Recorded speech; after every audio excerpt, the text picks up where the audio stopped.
Right. Okay. Okay. Let's make sure we got our window capped here. Alrighty. Hold on, just a few more things.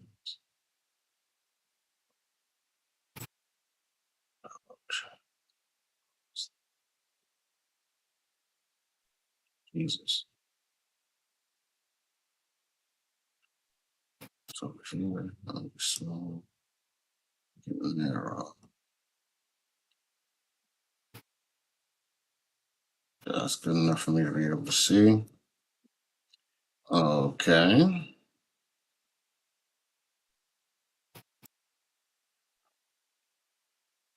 Stretch that out. I'm gonna make this theater mode.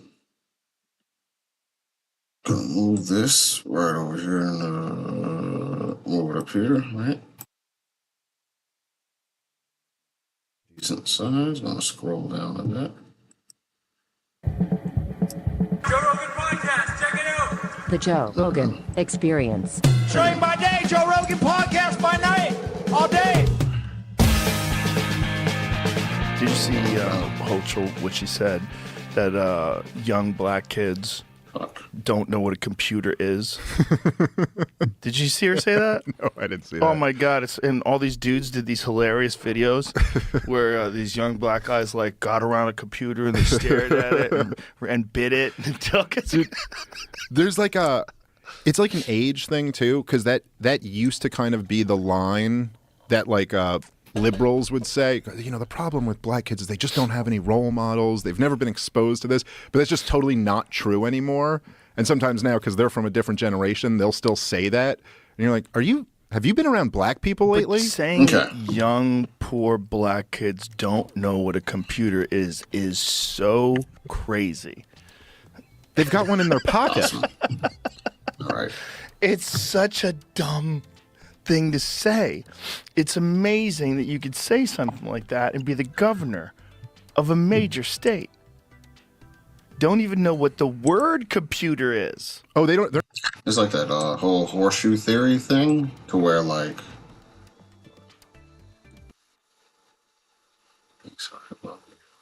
Are you interested in a logo banner? The thing is, I am and I am also not at the same time. I don't have the money to do that right now. I will one day, hopefully within the next couple months. I'm literally buying everything one thing at a time. This is my first stream with this ring lamp or ring light, whatever the actual name of it is, and I've been streaming on and off for like 2 months, and I just now got the light. I'm probably gonna, it's gonna be a minute. I certainly appreciate the offer, but I get that question. Notice I get that question a lot. They're not even familiar with the term. They don't know these things. Like, is she doing a survey? Ma'am, where did you get this data? Well, this is why Malcolm X said that there's nothing more racist than a white liberal. Yes. Because of shit like this. Well, they're weak. Weak people are dangerous. Weak people that don't... I don't even think I finished my sentence. This is that thing, that horseshoe theory thing, where it's like, if you go really far right and really far left, they agree on the same thing. So it's kind of like you have extremely racist, like far right people that be like, well, of course these black people don't know anything. They're just genetically inferior, genetically inferior in regards to intelligence, if you want to slightly good faith them.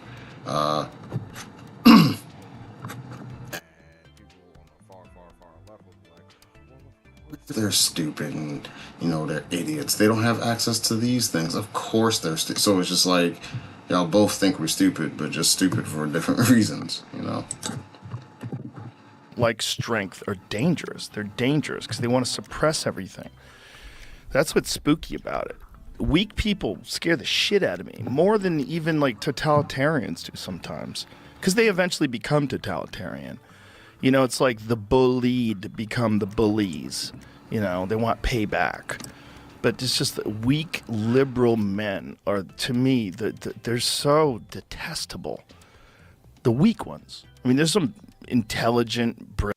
See, this is how I'll tell you how other people, depending on what side you're on, how you'll engage with what Joe Rogan is saying.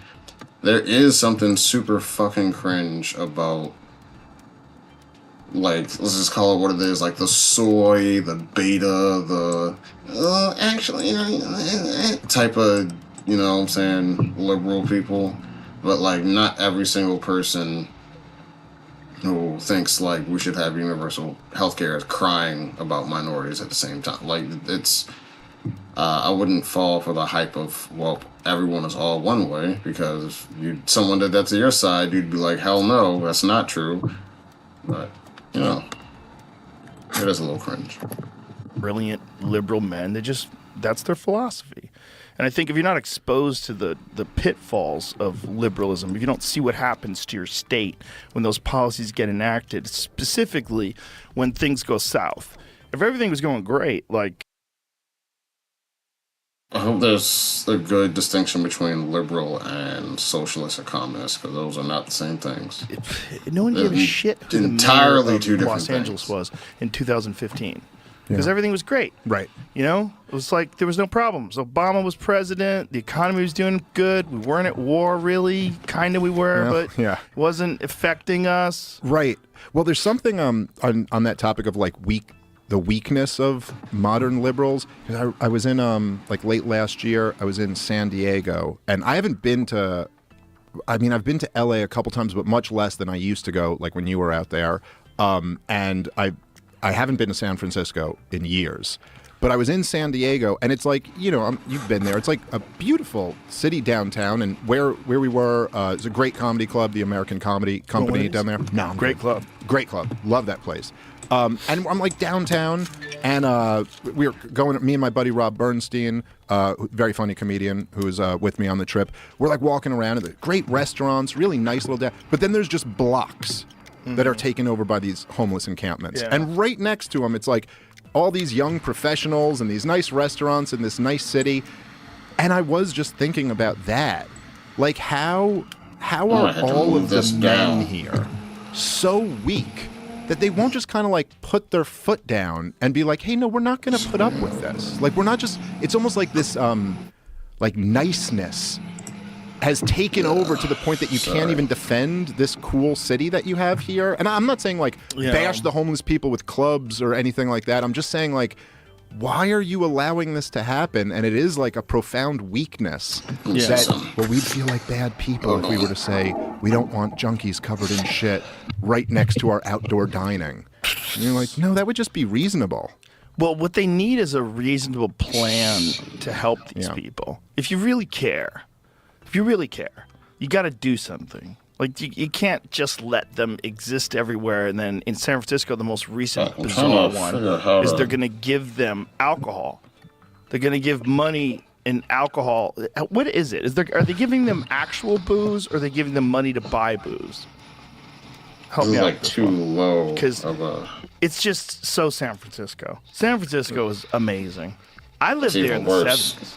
I lived there during the Vietnam War when I was a little kid. It was incredible. Ooh, it was creative. Weird.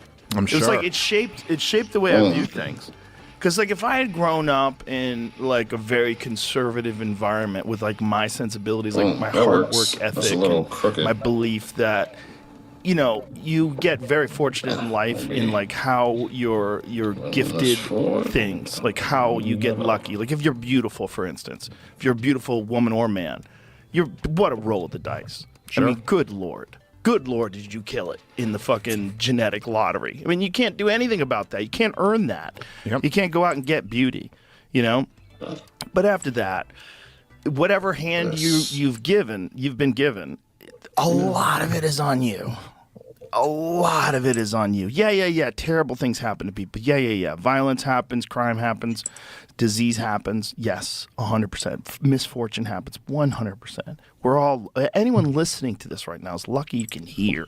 Okay, there's people that can't hear, right? But put that aside. And there's a factor that we need to take into consideration. That factor is discipline. That factor is hard work. That factor is focus. And we should cherish that. And we shouldn't think of it only as negative, because People always think it manifests itself in greed and in callous disregard for other people's lives. But that's not necessarily sorry. true. They're Doing not some mutually shit. exclusive. Doing Like, you some can have shit. discipline and be a kind person and be a compassionate person and be a liberal person. But so often, liberals in this country, they do not want to take that into consideration, that discipline is a factor.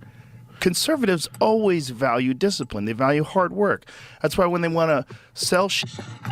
This is definitely. Fuck. I need to. If I could put this. Fucking shit. Maybe I can move it back a bit.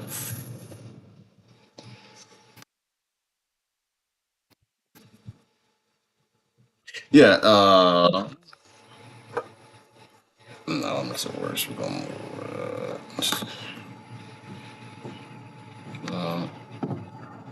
Move it. Fuck. Fucking shit. Sorry for the troubleshooting.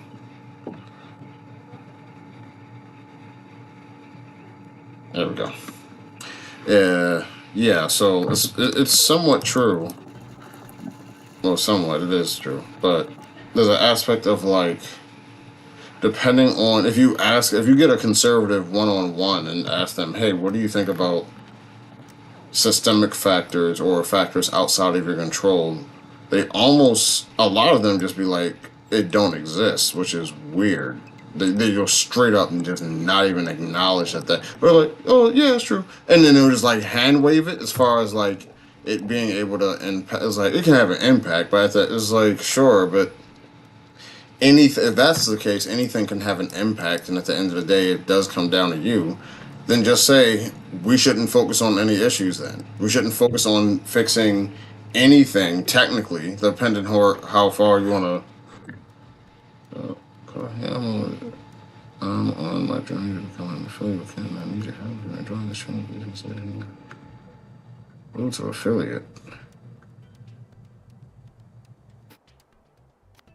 I don't know who you are. I'm pretty sure you don't know who I am either, to be fair. But I don't know who you are, and I typically don't follow people when I don't know who they are. It's usually something I do, but I'm not saying it's bad to follow you.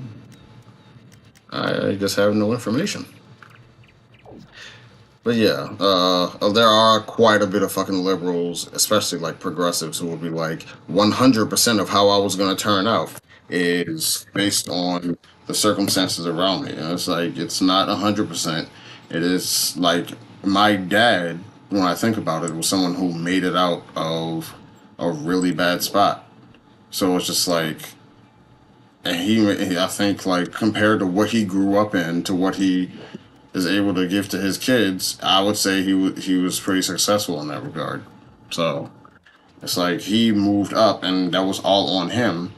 And he's gonna, and that's probably why he's more right leaning, is because he grew up really religious, and well, yeah, he grew up Catholic, and he grew up like, I had these problems. It was on me to fix it. Which it is true. It is on you to fix it. But the thing is, it's not mutually exclusive. It could be both. It could be both your environment and how much you react to your environment and what you do in reaction to that environment that makes the person. It's not just one or the other. But so I'm going to talk too much. Shit to those people. What do? They show a guy on a farm cracking open a beer. A guy who's just been working his fucking ass off for 10 hours a day, cracking a beer. Around here, it's all just about hard Jesus work. Christ, taking up half Throwing the back damn a cold screen. one. You know, I mean, that's what they're selling you. They're selling you hard work. They're not selling you, this poor farmer, who's born into a farming life, and it's not equitable or fair, while there's billionaires out there who just make money trading money, and it's bullshit. And we need to distribute wealth. And like, no, that's not the answer either, stupid. Like, that's Right. not the answer. But you do need programs to get these people out of homelessness. And you can't just encourage them to keep doing it. It's bad for them. It's bad for you. It's bad for the city. It's bad for property values. It's bad for everything. Yep, I couldn't agree more. San Francisco gives I'm sorry, one more thing. The thing about actually fucking every social program, every single one almost necessarily, yeah, necessarily creates a dependence on the state to some extent. But the thing is, it also helps people. There are a lot of people who actually need help. To where, like, how many people say, "Oh, I struggle month to month to pay bills, but I still don't qualify for like Medicaid or like some social pro." It's like the amount of money is almost like every social program for people. You actually have to be either unemployed or making like $11 an hour. Like if you make $15 an hour, sorry, bye, you don't qualify. Sorry. It's just like $15, bro. In today's economy, that's nothing. It's just like, I mean, yeah, it's just fucked. Like, it'd be one thing if like there were people who were just like, yeah, I got my 2023 Toyota. I just got put an extension on my house and all that. Oh no, I don't pay for none of it. I'm on Section 8. Like that, you don't hear stories like that, bro. You see what do you see most people on stuff like that? They're either busy taking care of their kids if they have them, or sitting on the stoop for the lazy ones. Sitting on the stoop for 5 hours, 6 hours a day. Actual alcohol. We're not talking rubbing alcohol here, right? They're talking like Oh, they're so booze. good. They're so good. But these are the old hippies. They're still there. They're wearing masks right now while they're listening to this screaming. No. They're all lost. See, to your point, it's like look, it'd be ridiculous if someone just completely dismissed the first part of what you were saying, like Yes. that there are some Fortune. things that luck, Luck know, is huge. we all didn't get leukemia as little kids and Absolutely. die. You didn't and- get shot in a drive-by as a little kid. And also, there are just parts of the world, like a lot of what you're saying really applies to like first world advanced countries that they're. Look at the framing that people have. When people talk about luck, don't just listen to them talking about luck, thinking about the things they highlight as luck. They're saying, hey, you didn't get a disease, so you didn't get a life-destroying disease. You're one of the lucky ones. But luck is more like, that's not how luck works. Fortunate, because then literally every fortunate thing happening to you is luck. Wouldn't luck be based on like what's like, I don't know, what the average is? Winning the lottery, that's luck. Like, but if you find out that like 92% of babies born don't have a birth defect, by definition of what the word luck means, that's not lucky, that's common. That is the most overwhelmingly common thing. Like, you're unlucky. Just because you're unlucky, just because a group of people are unlucky, doesn't mean everyone else is lucky. That it could be just like, that's not, the opposite of lucky is not lucky.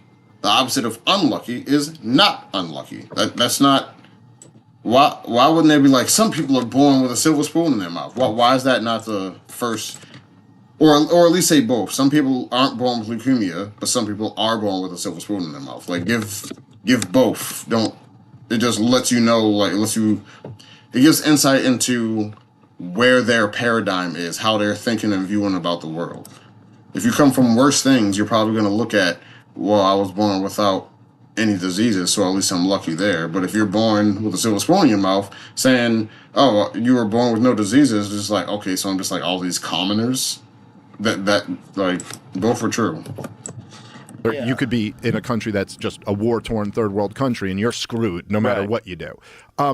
But so it'd be silly to dismiss that, but it's also equally ridiculous to dismiss the other aspect to it. That, like, okay, every single person who's successful has conquered self-pity. Because, like, everybody's had points in their lives where they've just felt really bad for themselves. We've all had it. We all do it. It's a part of human nature. That's right. But it's also poison. And anybody who's successful has learned how to conquer that and not just sit here and feel bad for yourself and to say, nope, I'm going to take control of this. I'm going to, no matter what happened to me, I'm going to not focus on that. I'm going to focus on what I can control. And the problem is that on either side, if you dismiss one of them, you come to really stupid conclusions. 100%. And It's not lost on me the irony of two rich white guys, one of them smoking a cigar, talking about this. I would say I'm climbing my way toward there. I don't know about rich by global standards, sure.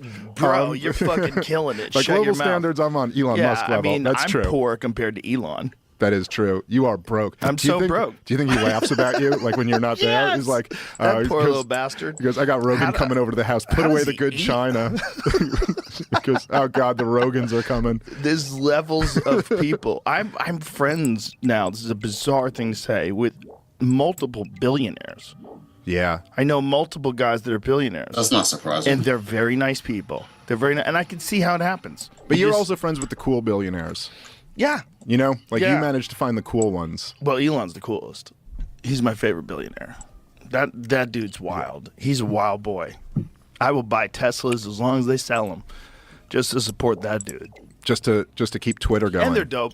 But yeah, just to support him, man. You goddamn it, you need an Elon Musk in this world. You need a wild boy. You need a dude who's how got great- $200 billion who dunks on people. Dude, how great was watching him realize in real time how stupid Don Lemon is?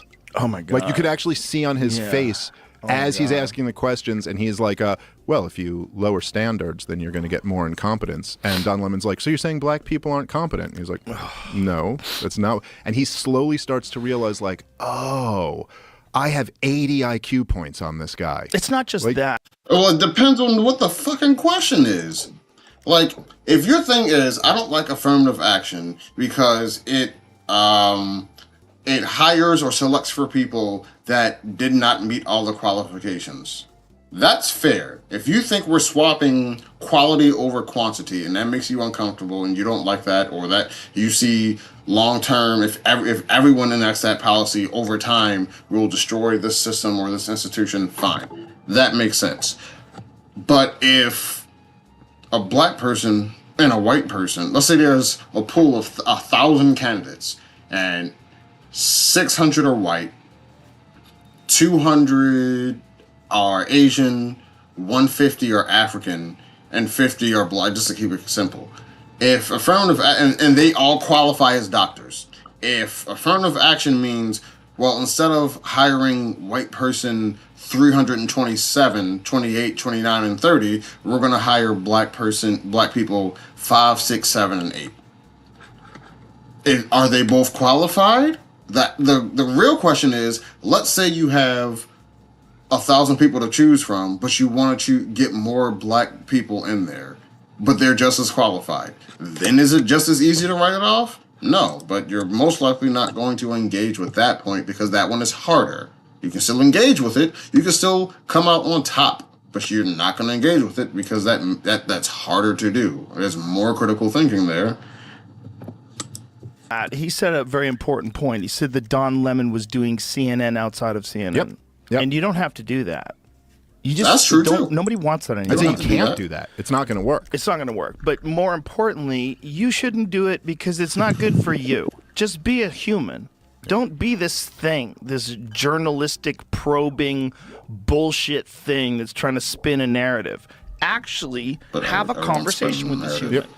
You will Nobody probably has agree with a conversations lot of the anymore. things he says. You will understand his perspective, even if you disagree. You could see how an intelligent person would come to this conclusion.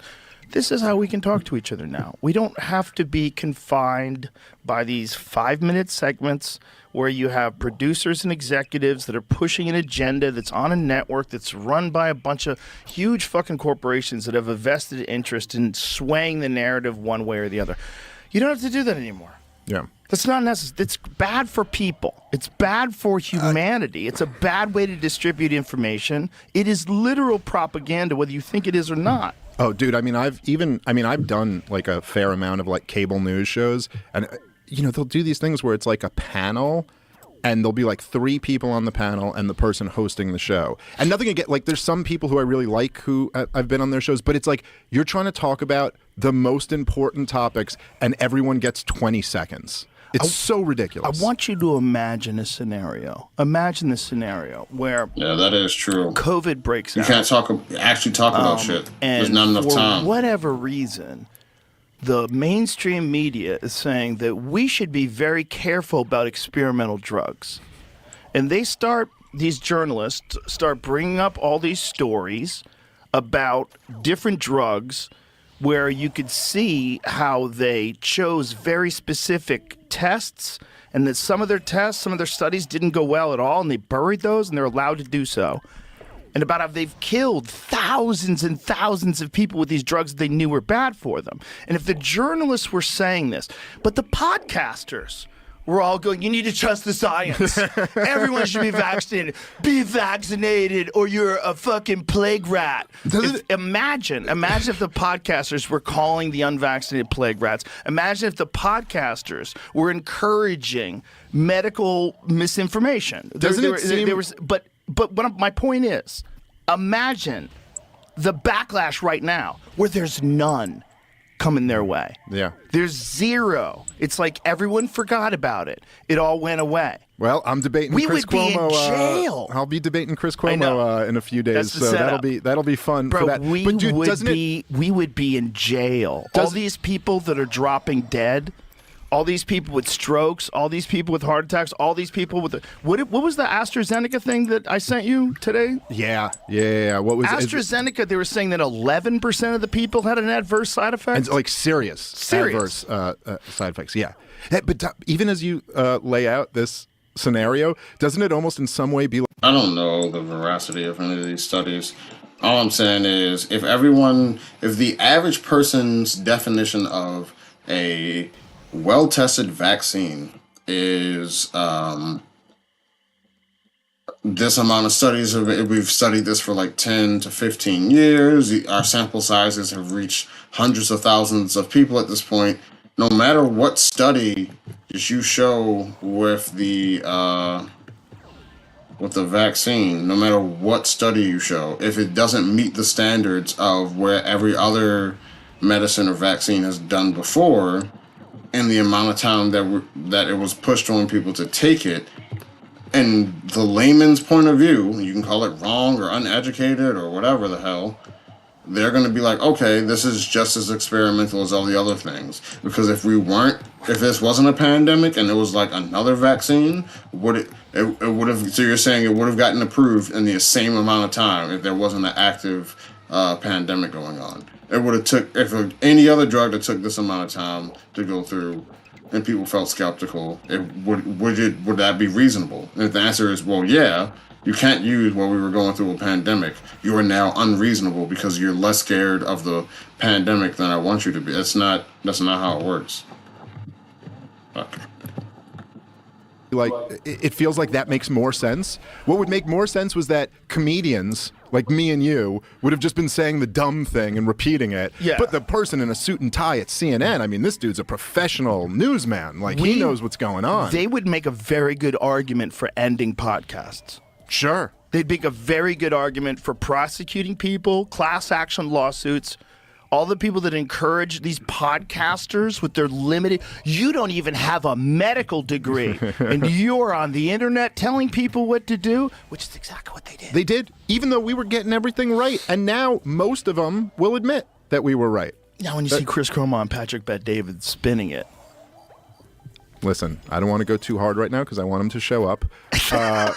But the fact that, and I will make sure to bring this up to him, but the fact that what he said, and if you listen to it, he literally goes, as he's explaining that he is on ivermectin, he goes, now a lot of people are going to say Joe Rogan is right, and then he has a moment where he pauses, realizes he can't even come up with anything, and he goes, all right, Joe Rogan was right, and then goes on to say exactly what you've been saying for years now, that just the most basic thing that anyone who did 5 minutes of research could have figured out, which there's no controversy in any of this, that ivermectin has been given to humans billions of times, that it's a safe drug, and that there were some indications that it might help with COVID, and that it's not horse dewormer, but the fact that that's not attached to like a profuse apology Be like, hey, I'm like, if I couldn't imagine a scenario where I had like viciously smeared someone for something,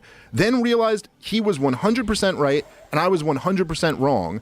And when acknowledging that, I wouldn't also go, hey, I'm really sorry about Dude, that. I think there's a cult-like thinking in mainstream media, whether they know they're being influenced by their sponsors or they're not. But I don't even think they understand how crazy it is. In a moment. When I had Sanjay Gupta on, Sanjay Gupta is a very nice man. I think he's a good man. I really do. And he's a surgeon. I mean, he's very busy. The guy's constantly working.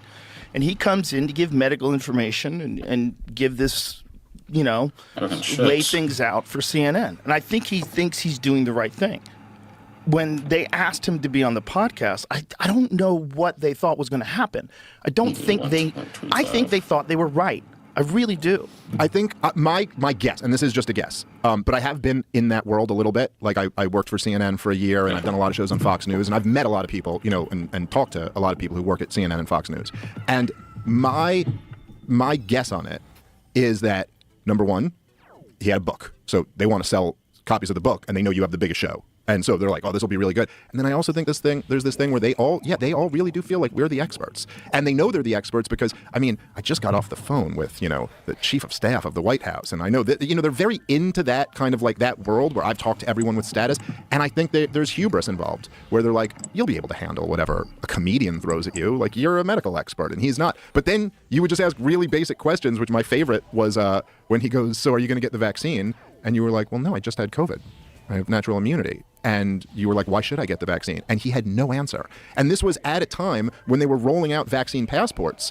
And he just, the whole line was just, you have to get the vaccine or you're a bad person. This is a pandemic of the unvaccinated. And then he just demonstrated on your show that there was this huge category of people who have had COVID already, who he had no argument for why they should get the thing. Not only that, there had already been research that showed that natural immunity from previous infection was up to 7 times better at preventing new cases of Which COVID. is consistent across viruses. It's always better to have natural immunity. The vaccine is always trying to simulate natural immunity. This is what was so fucked. I don't know if that's true because I'm not in the mood to verify it myself. But if it is true, then the people pushing the vaccine need to answer that. You just do. And if any lack of a response it has to be, oh, that's just wrong. Because if the answer is, oh yeah, that's true, but that's still not a reason to not get vaccinated, I would say, okay, is that fair to say anyone who had COVID shouldn't be forced to, if they have evidence of them having COVID, they shouldn't have to get the vaccine, right? If the answer is not no, then at that point, there's no argument against natural immunity that you can't say against a vaccine. Well, you can't get it again. Or you can get it again. Well, you can get it again with the vaccine. Oh, well, it reduces the spread. Well, the natural immunity reduces the spread of the same way the vaccine does. Like, it's just like every single, I don't. Look, I'm no scholar. I'm not a smart guy. I'm a normal person. There's nothing special about my brain. And I'm seeing all this stuff. And I'm like, why isn't anybody I started to feel like I was going crazy. Like, am I going crazy for not just letting them shoot me up with this stuff after I got COVID just so I let everybody know I'm on the team? Right. Because there's this pull. There's a fucking societal pull that even me who was like, I know this is ridiculous. This is making all the people I've talked to, all the research I've done on previous diseases, and my research is reading other people's. It's a bad word. Reading that I've done. That humility. Jimmy Dore has a great bit about that. It's so funny. I love don't do your own research. It used to be called reading. Jimmy Dore is awesome. I love Jimmy Dore. That's a great bit. In my limited looking at this, I was like, something's wrong here. There's this mass societal push. They're trapped in like a mind virus of this one particular solution.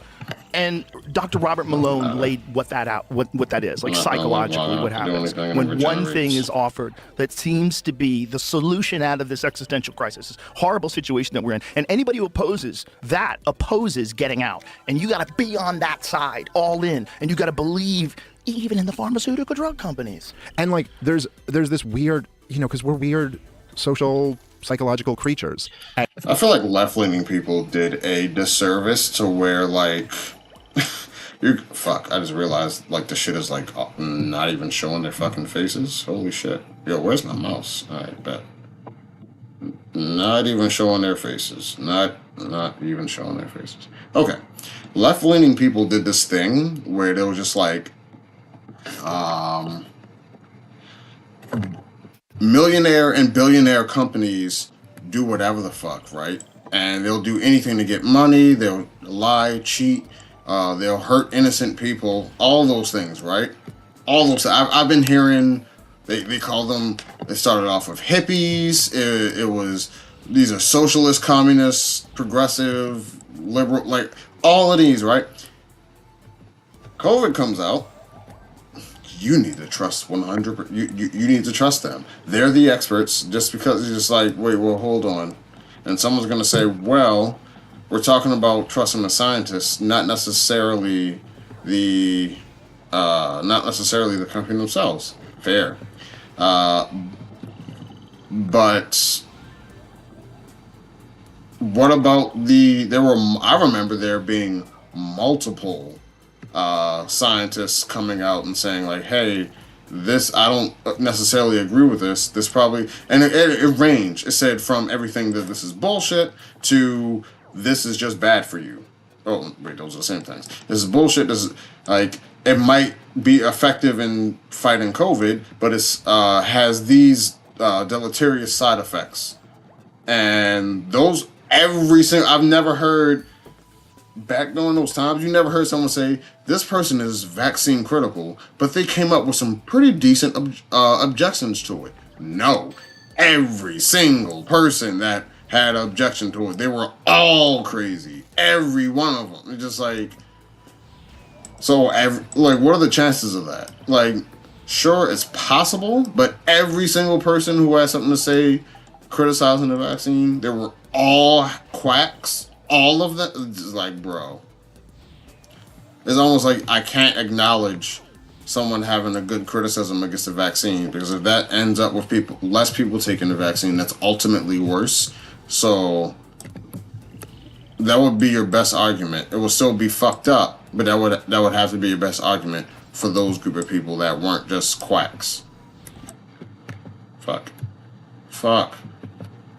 And if you think about like the Milgram experiments and what people will do if there's a person in a white coat telling them to do it, yes. And part of like the culture. Explain the Milgram thing. So people don't know. So the experiment was kind of like basically they come in and they're like, okay, you're here for some type of scientific experiment. I forget exactly how they describe to them, but they're testing, like negative reinforcement within learning or something like that. And so they have a guy in a white coat, and he tells you every time a guy gets an answer wrong or something like this, you're supposed to push the button, and it zaps him.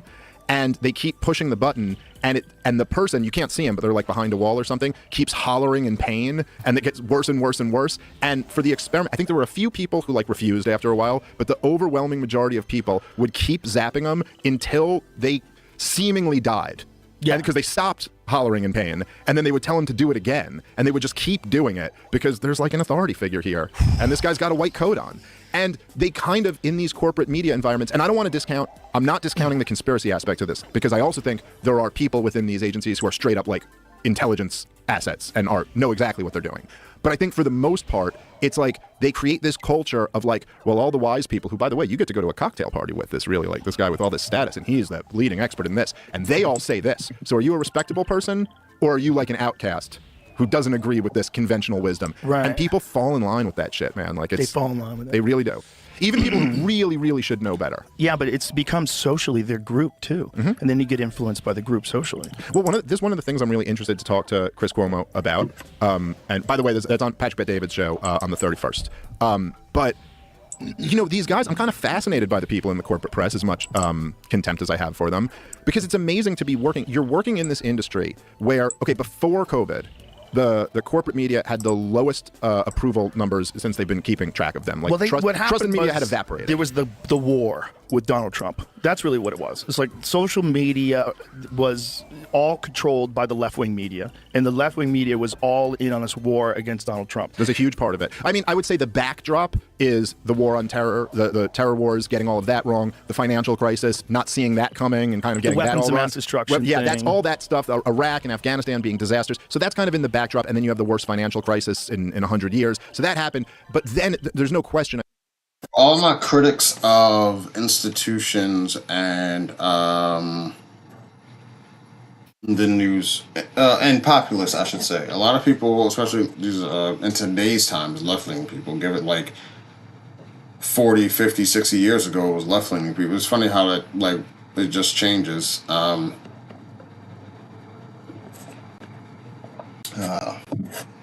But for all those people that are criticizing populism or anything, or conspiracy theories and all that, there's an aspect of the government and media that it is true. They will spin things. They will like highlight certain truths and the government and all that. And a lot of people like to say, well, of course, well, not well, of course. But at the same time, people like Joe Rogan or Dave Smith or people who are alternative media also have the bias to where they also twist and do things. Yes, that is true. That is also a factor to consider. But which one actually controls and impacts my fucking life? And how much do they do so? If the government says some shit and then they make it the law, I'm fucked. Joe Rogan cannot make the law. So I'm already gonna be like, even if Joe Rogan says something that's 100% wrong, if the government says something that's 20% wrong, it still affects me more.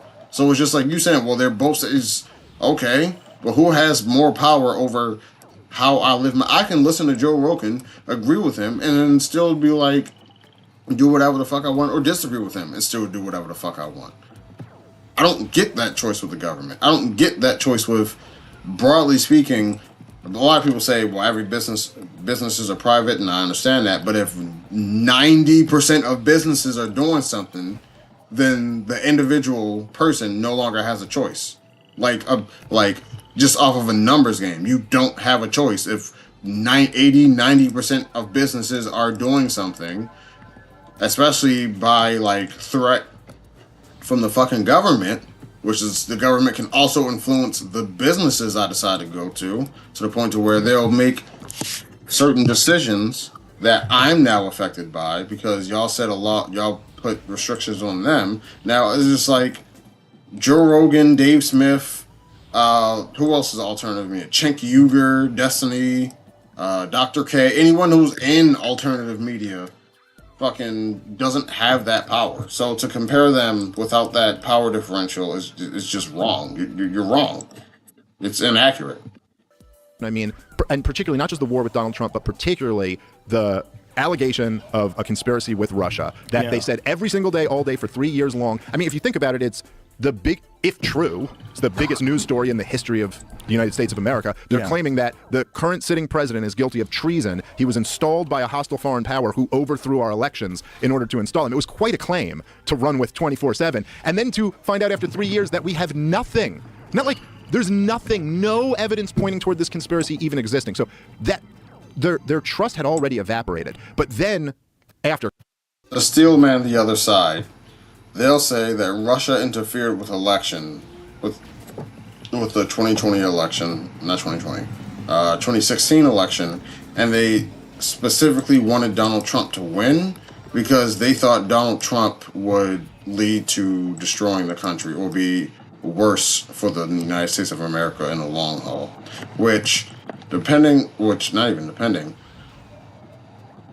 Trump is a divisive figure. He just is. You can say divisive. I don't know the correct pronunciation. For positive reasons, divisive, or divisive for negative reasons. But he was still divisive as a president. So with that being said, it's just like maybe it wasn't like we need a strong Republican in there. Maybe it was just like, because I know this dude is kind of like divisive and he just does his own thing. He's incongruent with the institutions of the United States. And that enough alone will sow like disruption of the country. So maybe that's a reason why Russia would do it, but that would be the argument. And I would like to hear. I wish I could hear them contend with that. They're COVID, But people will they still will go never on Bill recover. Maher and argue this. They'll still say there's evidence. Right, It's they like got people nothing. still want to. They still want to say there's evidence. Not only they'll isn't still there, say it. there's not even evidence that Vladimir. There's no. I believe this is my understanding. There's no evidence that Trump colluded with Russia. But there's evidence that Russia influenced the election to get Trump elected. Those are two different things. The latter can happen without Trump doing anything. He doesn't even have to lift a finger. But if they decide to somehow hold Trump accountable for that by virtue of him saying, "Yeah, I like Russia. They got a strong leader. I like that strength." Like that, you can totally see Trump saying, "I like another leader's strength." And if you spin that as, well, I guess that means he's definitely a candidate or a Manchurian candidate, is like, Putin interfered in the 2016 election. The best they have is like there are some bot farms that they can trace to Russian IP addresses, which is like, I'm not a tech guy, Jamie, you know this better than me, but they say it's the easiest thing to fake is an IP address. The fact that an IP address traces to Russia is like almost more indicative that someone's trying to frame Russia than it is that Russia was involved. He brought it up. But even the guys who they got, I've never heard that. Imagine we found out that the Russian troll farms were like completely insignificant. And it's all just like government-controlled troll farms. Well, I mean, look, even if they... That is contested between people, how much, because shit you see on social media, shit people are exposed to will drastically change their... How many times, like, have you heard, well, I wouldn't go to this store because they did this and that, and now you never went to that store, even if you never went yourself. Like, that's just hearsay from another person. So it's just like the idea of someone being able to reach millions of people, it's still something. Why do you think influencers get paid so much, you know? Oh, this person said a thing, so all these people want it? Yeah. It's They stupid. were all from Vladimir Putin. They were fairly insignificant in terms of like interfering in elections with other cultures. I gotta take my pants off, most bro. effective It's getting strategy hot was in here. funny memes. Maybe it's this damn lamp. Yeah. I mean, it really was a very don't know. effective strategy because it makes when you mock something, it makes it much more easy to dismiss that in terms of whether or not like that's the right choice for president. If someone can like openly mock, and why do you think they openly mocked Donald Trump's? They even made stuff up like about his hand size. Yeah. Remember there was this thing. Oh, yeah, I heard tiny hands He's got Trump. normal fucking hands. My hands He's a are big fucking guy. big, so- He's a big guy. I Like, never really give he's got a fuck. big hand. I was like, this is the most. I remember the first time I shook his hand, I was like, this is the most ridiculous thing. Well, look, that everybody said he has little hands. Mocking people is a powerful tool, dude. It's That's a crazy one because you're mocking something. Donald Trump, I looked it up. He's like 6'2", dog. You're not the chances of him having small hands is just, bro. That someone can't change. This is always against left-wing ideology. Nah, not when it serves their purposes. Right, but that's the thing. Right. It's like you're willing to yeah, violate that's the true. rules. That it's body shaming. Because progressives It are really is supposed to body be shaming. against body shaming. Right. You're supposed to be kind. You're supposed to not mock a person's appearance. Why would you do? Especially like what they're born with, the hand size and the dick size. Like really, that's okay to mock? Dude, there was a segment. I remember watching this. It was in the 2016 election, and it was on Joy Reid's show on MSNBC. Her show with. Heard there are no bad methods. There are only bad actors that receive those methods. It's kind of like people saying murder is wrong. Well, what about Hitler? Well, in that case, and just like, okay, so murder isn't wrong in and of itself. It literally depends on who you're doing it to. Right? So don't ever, so next time you say murder is wrong, you're being a hypocrite or you're being dishonest. That's how they say it. The time, whatever it was.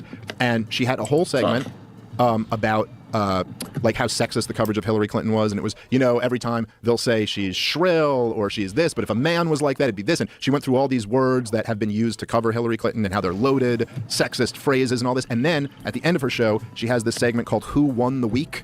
And all the guests on the panel get to pick their own, like, what happened this week. And her choice, not one of the people on the panel, her choice of who won the week was this guy in Union Square who made a naked statue of Donald Trump with a micro penis.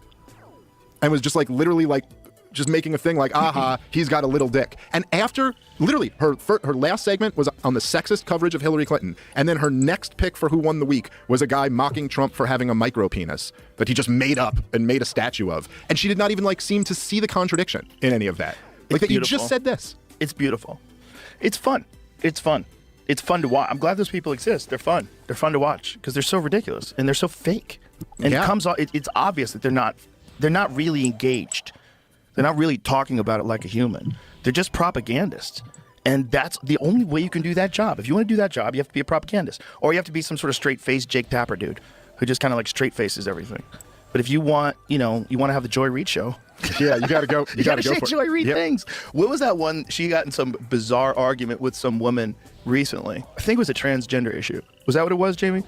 Where it was like it went viral because like I forget what the debate was about, but I remember it being just a preposterous argument. The way she was looking at it. Yeah, she's pretty out there. I'm not sure what segment you're referring to, but she's got a whole lot. But whole lot of great hits. It's not. Yeah, it's like you have to be on that network. Like you can't exist in the podcast world. It's not. You what is it? Absurd argument. Republicans vote on race. No, that's not it. No. I should have saved it. I probably did save it somewhere on my phone. I could find it. But it's just these. It was. I believe it was some sort of a trans issue, if I'm correct. But it's just these fucking people on these shows are trapped. You're trapped. You're trapped in this world of 5 minutes. You're trapped in this world of commercials. You're trapped in this world of networks and executives. You're trapped. And if you want to make it, you got to be full of shit. Such a You good got to be full of skill. shit. That's the gig. And it's just like It's you so point out good. all the time, but it's just not enough time to have a real conversation on any of these shows. impossible. Dude, I did a debate for Zero Hedge a couple months ago on like the Israel-Gaza conflict, and it was a 2-on-2 debate, and it was 2 hours long. And the only thing I could think at the end of it was like, that just wasn't nearly enough time. It's like 2 hours, I know, 4 isn't that crazy? people. You get like a half hour, roughly not, I don't know exactly if we all spoke even time, but roughly a half hour each. That's not nearly enough to go through like the history of all this shit and what's going on now and to really make your points. And that's a 2-hour debate. They'll do that same segment on the news in 10 minutes, 5 Yeah. minutes. It's You're like, ridiculous. this is insane. It's insanity. You're just trying to hit whatever the best point you can hit is. And in the same. There's an argument to criticize the news for that, and it's true. But there's an argument to criticize you people for that. You people, if it's not interesting in the first 15 seconds, then I'm clicking off. You don't want to be informed. You'd rather be stupid. You'd rather have someone tell you exactly what the fuck to think. So if you're someone that complains about these interviews, these debates, they're not long form enough on the mainstream news. How often are you subscribing to platforms and accounts, media, other like alternative media people that actually talk about these things in depth for hours? If your answer is no, I still watch CNN or Fox News more than those things, then it's kind of like, well, you want this. You want a simple, easy, digestible thing to where you're not thinking as hard about it, you're not thinking as critically about it. It's like you want that. So admit that you want that. No one wants to say out loud, well, yeah, I do want a simpler, easier thing to digest to where like someone can tell me what to think. No one's gonna say that shit out loud. The fuck? Same way that Twitter, I mean, now you could like post longer stuff. But you know what, Twitter, just because it's short, it just like pushes you into like saying just whatever just can destroy that guy in one sentence. It's like it pushes you into that. It's just not. It's headlines. Yeah, that's It's all not- you can do. And when you're dealing with something like this, just the depth of it all is just so perplexing. When you just lay out, like when Mike Baker's on and he lays out the history of like Palestine and Israel and the conflicts in Egypt and this and that and Hamas and Hezbollah, and he lays it all, you're like, Jesus Christ. There's so many layers to this fucking cake. Yeah. And most people are just getting free Palestine from the river to the sea. Yay. You're just getting these like slogans that you yell out, and you're seeing who knows how much of what you're seeing is even real today. I You mean like with the protests? The footage Oh, yeah. of things, even footage of like people fake things now, and they fake things specifically for propaganda, and then they hide things. One of the most terrifying videos I saw recently was one of the Israeli hostages. She was in the back of a Jeep, and they drag her out by her hair, and she's got blood all over her, and they had hacked her heels to make sure she couldn't run. Bro, it's so terrifying. It's so, and they're all screaming, "God is great, God, Allah Akbar." Yeah, dude, I know. That's I think there's a wild. thing. I don't know if I can word this exactly right, but I think for some reason, I think comedians have this thing that they're kind of able to go to these places. Do you remember? You remember when you had Bill Burr on your show and you played this? It's called charity. It's called charity.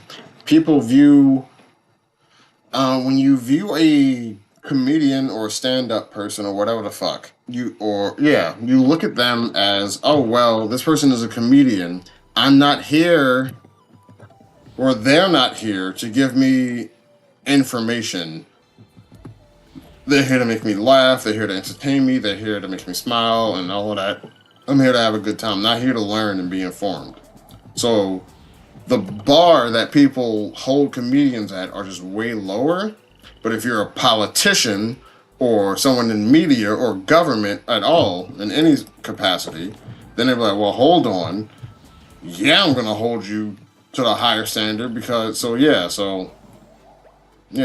not really surprising. A video. I don't know why I just loved this moment so much, but you played this video of a dude like ripping something out of a little girl's hand, and it was something like the guy, like, she had a piece of paper or something, and he was way aggressive. I think it was a protest. Yeah, it was like a grown man going up to like a little girl and ripping it, and you like immediately you were like, oh man, that'd be real bad if that was my kid. Like, I'd be in jail the next day with that. And then Burr was like, he was like, oh, you went to a dark place there, and you were like, yeah, I do that a lot. And he was like, I do that all the time too. Like, there's just something about like comedians for whatever reason do that. Well, also parents. And, yeah, well, that particularly, but it's just very easy for me. I don't know why. This always just came very natural to me, whereas I think some people have so much trouble with this. But it's very easy for me to do this on both sides of this conflict. To just go, okay, like, I got 2 little kids. I could just start to imagine if somebody did something to one of my little kids and I wasn't able to protect them, and what I'd be willing to do, like how dark a place I could go to. And it's just like immediately very easy to me to see how anyone in Israel after October 7th would support fucking flatten Gaza, and how anyone in Palestine. I think this is the biggest thing that liberals and progressives needs to overcome. There's a certain level of institutionalism that is required for society. I'm not going to disagree with that. But there's also a level of over-institutionalism or it's not criticizing science in itself, it's criticizing scientism. Oh, because this was in a study, because the scientists said so, now we must all acquiesce and do it. Like, that is incompatible with, I would just say incompatible with humans. Humans don't work that way. And if you want to say, well, humans are stupid, I wish they could work that way, that's fine, but they don't work that way now. And with the way the country is set up, you don't get to just force whatever the fuck on people because you think, you know what I'm saying? So I can guarantee you if there was a law that was like, murder is 25 years to life.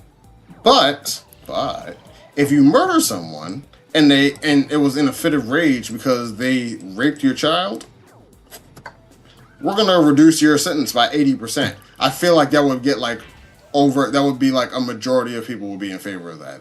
This person only killed this person because they harmed the child. Yeah, all they had to do was just not harm the child and they'd still be alive. Yeah, I can go with that. Liberals speak to that feeling. That raw, emotional, human experience is not addressed within progressives and liberals about what is the average person going to do? What is the average person... I'm stumbling my words a bit. What is the average person going to do? What is the average person going to say and react to? That's what it is that y'all need to address. And conservatives got y'all beat. Even agree with them or don't, they got y'all beat in that department. After what's going on the last 50 years there, would be like, yeah, I'll sign up for Hamas. I'll support these guys who are going to do this shit. 100%. Now, I do think, and this is the point that both sides. Well, both sides, 100%, for sure. Which is the most scary thing about the conflict. Sure. Well, that's why it's gotten to such a bad point, right? Because like this is the cycle that keeps going. But I do think this is what Daryl Cooper, who like I brought him up last time I was on. He has that fantastic series called A Fear and Loathing in the New Jerusalem. Mm-hmm. And he's just totally brilliant. I love that guy. But he said, and I think this is right, is that he's like, okay, so you can totally see where if you're on either side there, you'd just be like, I don't care, I see red, I want to kill as many of the other side as I can. Jesus, but man. For us as Americans who are not in that situation, it's kind of incumbent on us to be like, okay, let's try to kind of have a sober analysis of this and not do what so many people seem to do, which is like almost try to just like egg on the other side and cheer on their side. Yeah. And then this total like demonization of either all of the Palestinians, like they're all... How many people vote for Trump because he owns the libs? It's literally the same shit, bro. Don't nobody want the fuck. Don't nobody want to have an actual conversation. There is a group of the population that just wants to see people get owned. They don't want intelligent discourse. They don't want it. It's too much for them. Just human garbage, or all Jews are whatever evil or something young like kids this. in America who are Jewish are complicit. They're somehow or another responsible. Yes, which is like totally ridiculous. Jerry Seinfeld, they're heckling his shows now. There's like some organized protests that came to his show and they were screaming out in the middle of his show. It's also just like, guys, like take it. Look, like I understand wanting to protest this war. I got my issues with the young college leftists who are protesting it. They're not my people exactly. But like, there's an Israeli embassy here. There's a Congress. There's like, take it at least to the halls of power. Like, I don't think Jerry ruining, like other people's ability to enjoy Seinfeld's stand-up show is really gonna solve. That's a fair argument. If you feel like something should be changed in the country, you should go to the institutions or directly appeal to the institutions that are enacting policy you disagree with or legislation you disagree with. Sense. But I also say they're fucking, college students on average are between ages of 18 to 22, and our education system doesn't do a good job of like teaching civil politics or the importance of local interaction or local participation in government. So it's just like the fact that you would expect them to know to go that route and be smart enough to do so between the ages of 18 and 22 is a bit, I wouldn't hold my breath, is what I would say. Solve the issue. Yeah, because they're not really thinking well. No, and of most course. of Yeah, these people that do exactly. this, they come from wealthy families. They're young, really young. idealistic kids, and they glue themselves to paintings. And they throw fucking soup at masterpieces. Did you see that one? Stop maybe oil not in now those exact person words, but I'd sliced up agree this fucking broadly. painting from the 1800s. Some priceless painting. Just pulled out a razor knife and just started slashing this thing up. Isn't it weird that sometimes it feels like each side's foot soldiers are working for the other side? You know what I mean? Like when you do stuff like that, you're almost like, I just want to drill for more oil now. Well, this is the problem with teams, man. This is a problem with teams if you have a team that anybody can join. Like if the Republicans are basically like the Christians. They'll take anybody. Yeah. Anybody. If you want to be a Jew, you got to go to work, okay? You got to learn a bunch of shit. My uncle converted. It's a lot of work. They make you work. It's a lot of work. You got to fucking learn some stuff.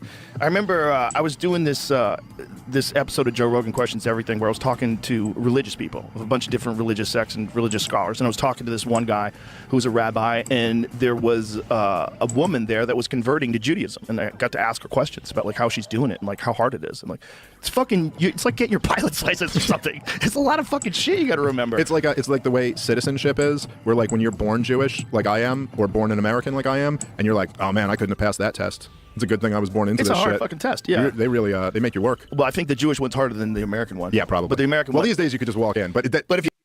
I would like to hear an argument for that, to where like the tests that immigrants have to go through are so like insane, or like not necessarily insane, but the idea that your average American would be able to do the same thing, they wouldn't be able to. And if the average, it's kind of like in a way, kind of like provides ammo to the left-leaning position. What does it say about like, hey, immigrants need to know more about the United States than the actual people who fucking live here? That's wild. But you might say, well, I was born here, so it is what it is, which isn't necessarily an argument, but it's just like it's fucked up, but I'm glad I'm the one that was born here. That makes sense. That's fair. Fair in the sense of where it's honest. I should say it's honest. I don't know if it's necessarily fair, but If you don't get walk in, you're citizenship. fucked. Yeah. If you don't walk in, then if you fly in from Europe, they're like, you flew Which is- first class. which is Listen, we're going to make it listen- really hard for you to become a citizen. dude, which is, by the way, it sums up everything about modern day America.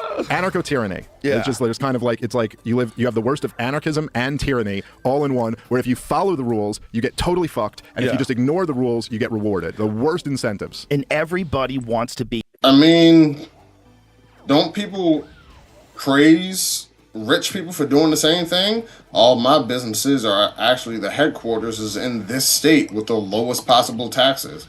The taxes are, if you live in this state, or if your shit is like organized or whatever the fuck in this state, then we will, you have to pay the tax laws of that state.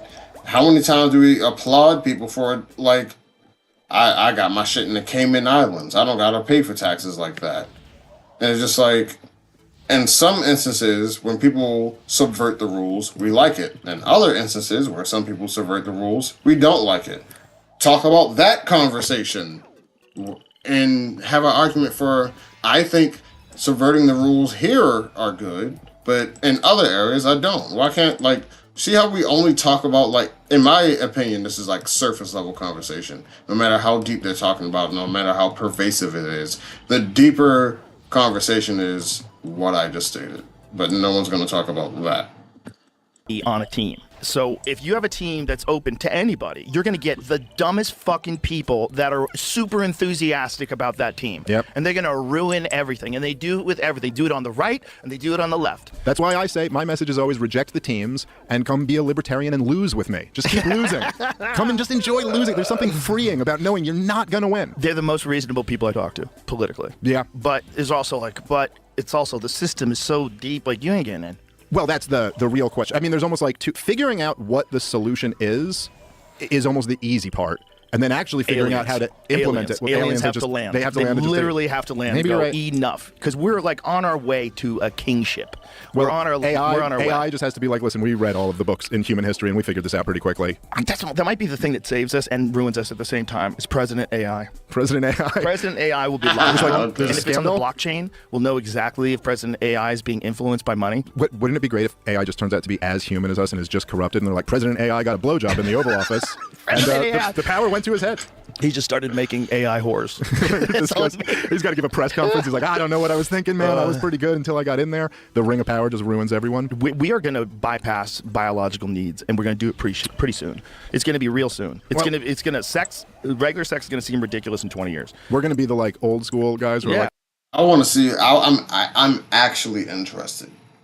I'm actually interested in a world where men do not, because I want to see a world where men value women for something outside of beauty or sex, to where like if you have an AI woman and she can fuck you and give you your validation, how's that gonna affect women? Because in a way, it's the strongest feminist position there is, because now all the human women will only be valued for their merit in their intelligence and all of that. You know what I'm saying? But you might, because like the AI, fucking shit, when you accidentally hit Alt and F4 at the same time, bro. Jesus fucking Christ. Fuck.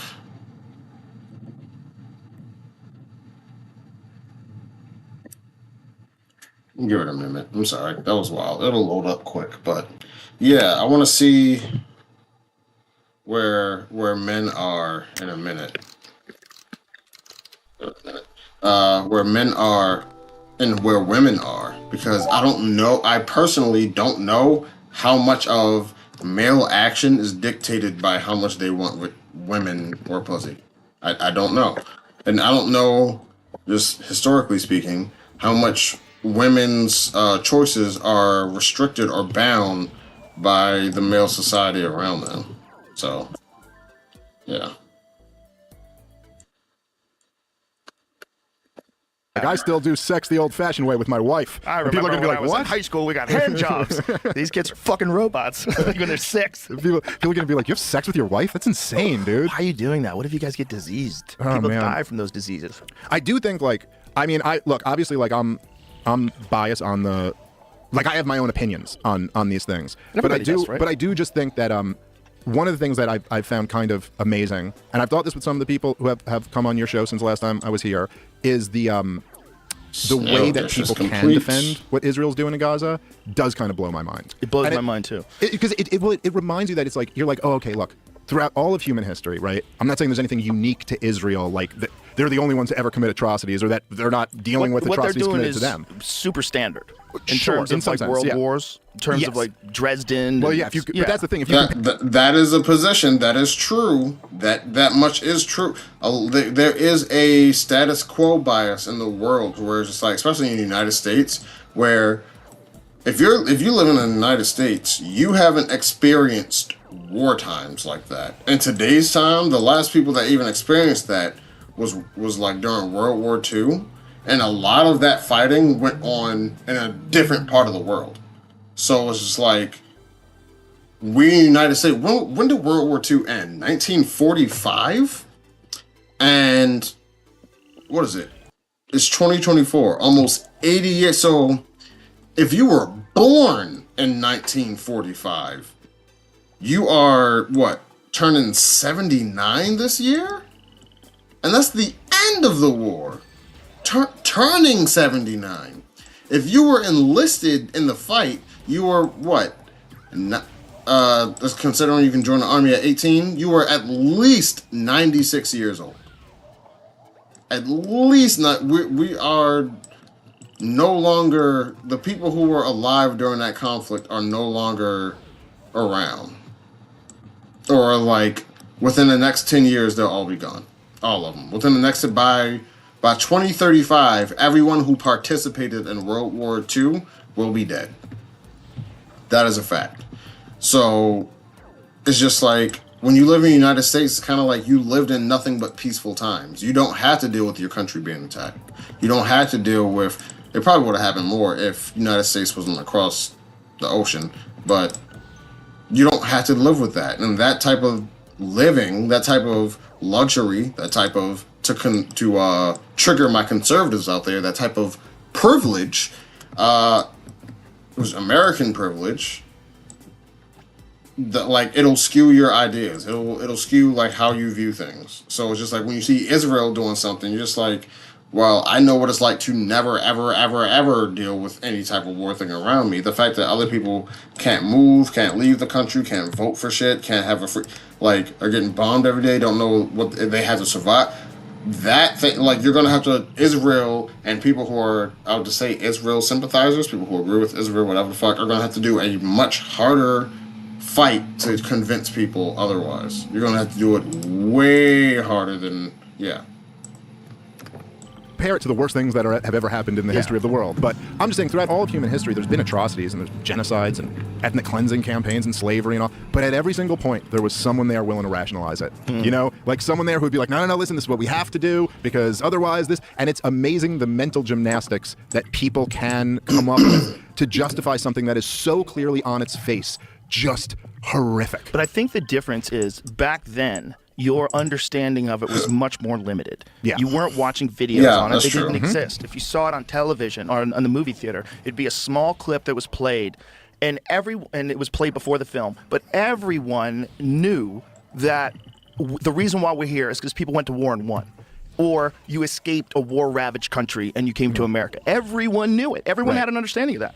So when we were at war, people were signing up to go to war. There was no need to draft them. By the time Vietnam rolled around, people were starting to get more information. And they go, hey, I think this is a bullshit war, which is like the first time ever in this short history of our country where we're like, hey, this one sucks. It was kind of no defending it. It was, and then when you find out they were right, at the end of it all, when you find out many, many years later the Gulf of Tonkin was a false flag, you're like, what? Which they didn't even need in order to be right, but then you find out, you're like, oh, the whole thing was... The whole thing. And then you go, what did you guys do with all that heroin money? Yeah. Where did all that money go? Because if I was the government, and I was willing, just imagine if Eisenhower's correct, which is insane, how could he be? And that there was a real influence of military-industrial complex. If I was a military-industrial complex, and I was willing to fucking start a war with North Vietnam for no fucking reason. For no reason. Yep. So 100%, I'm going to kill X amount of people and a bunch of Americans, and then you're going to actually make these people, these Americans, you're going to draft them and force them to go because they don't want to go. You don't think I'd sell heroin? Like that would be your line? Do you think narcotics? Well, hold on. How much are these guys making? Yeah. How much are these fucking dudes making? How much? A lot. How many billions? This is what percentage of the world's heroin supply? And then when you see the same trick played out in Afghanistan, when you like, my favorite was Geraldo Rivera interviewing the troops, rationalizing why they had to guard the poppy fields. They had to guard the heroin. Yeah. For the good folks. Well, I couldn't. This heroin falls into the wrong hands. It could be lethal. There's no way America would sell this heroin. Yeah. There's no way. The output of heroin out of Afghanistan, I want to say it was a 96% increase. Total 80% global. 80% global see, supply. you're exaggerating, Joe. It's only No. It was responsible for 80%. Ooh, yeah. They were responsible for most of the global supply of heroin, and the production went up after we invaded. So opium poppy, which grows extensively in Afghanistan and southern fields, contains main opium ingredient used to manufacture heroin. Afghanistan was previously the world's top opium producer, responsible for over 80% of the global supply and a major source of heroin in Europe and Asia. So how much did it go? Oh, plunges by 95%. When was this? Under the Taliban. Now. That's now. Yeah, see, the Taliban doesn't want everybody on heroin. They want people to get back to work and make Afghanistan great again. The Taliban just ran on a Bro, Trump message. they fucking kicked out the drug dealers. That's what happened. Yeah. They kicked out the drug dealers. Dude, there was a giant part of the supply of heroin to the world. The idea that we are not interested in that at all. We just want to push freedom. Yeah, and I think even the people I think who are lying about this shit rationalize it in their own head. Bro, where'd that money go?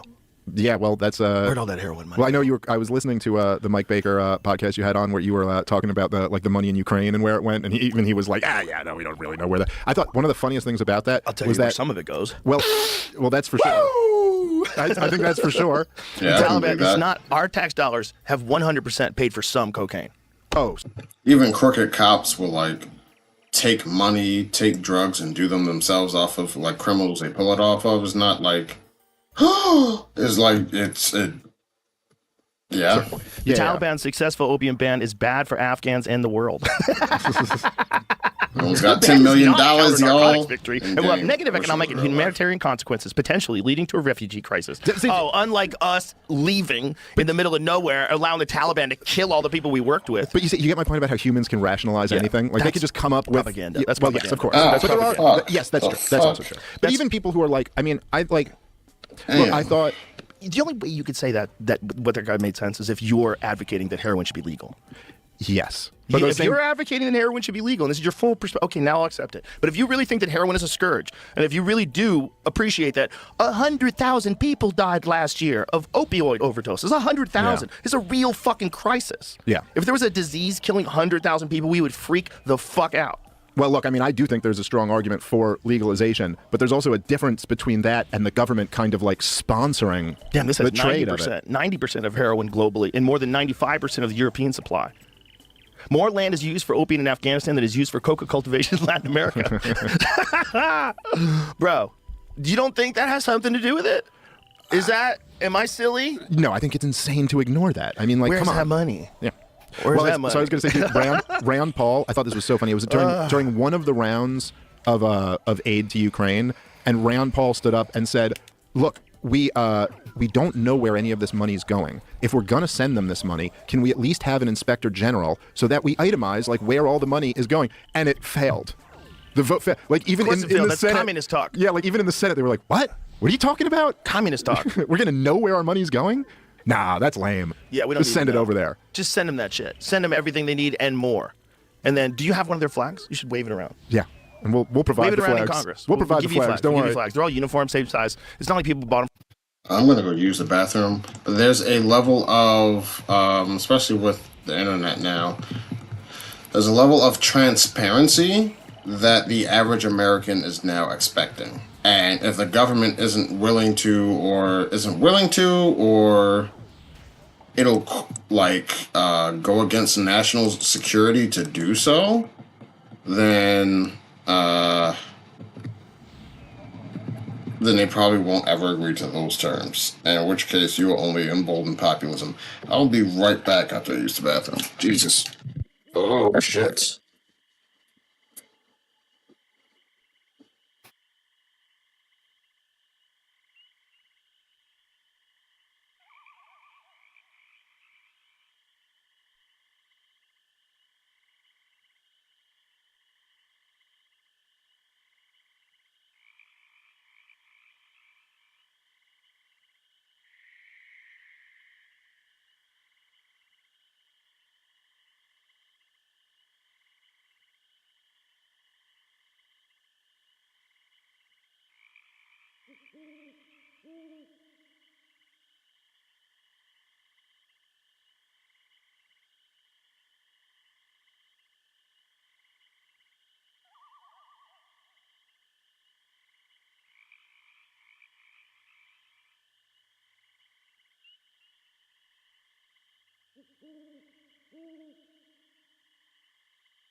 Okay.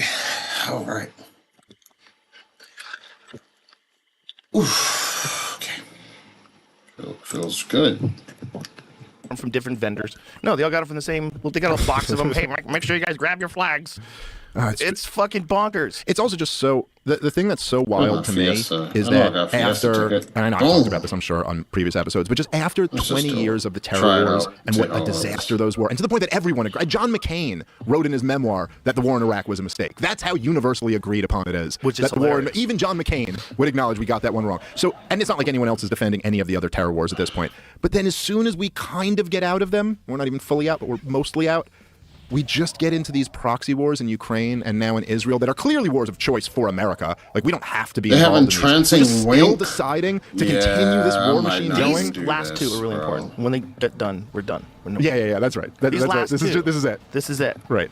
You know, it's They have anyway, man. entrancing I will say wink. that I think Why would I even- a lot of the defense of the war in Gaza, which I kind of feel we are even calling a war because it doesn't exactly feel like that's what the term Well, should it's like be. the Bill Hicks joke. It's only a war when two armies are fighting. Well, right. Remember that joke he had Yeah, about, vaguely.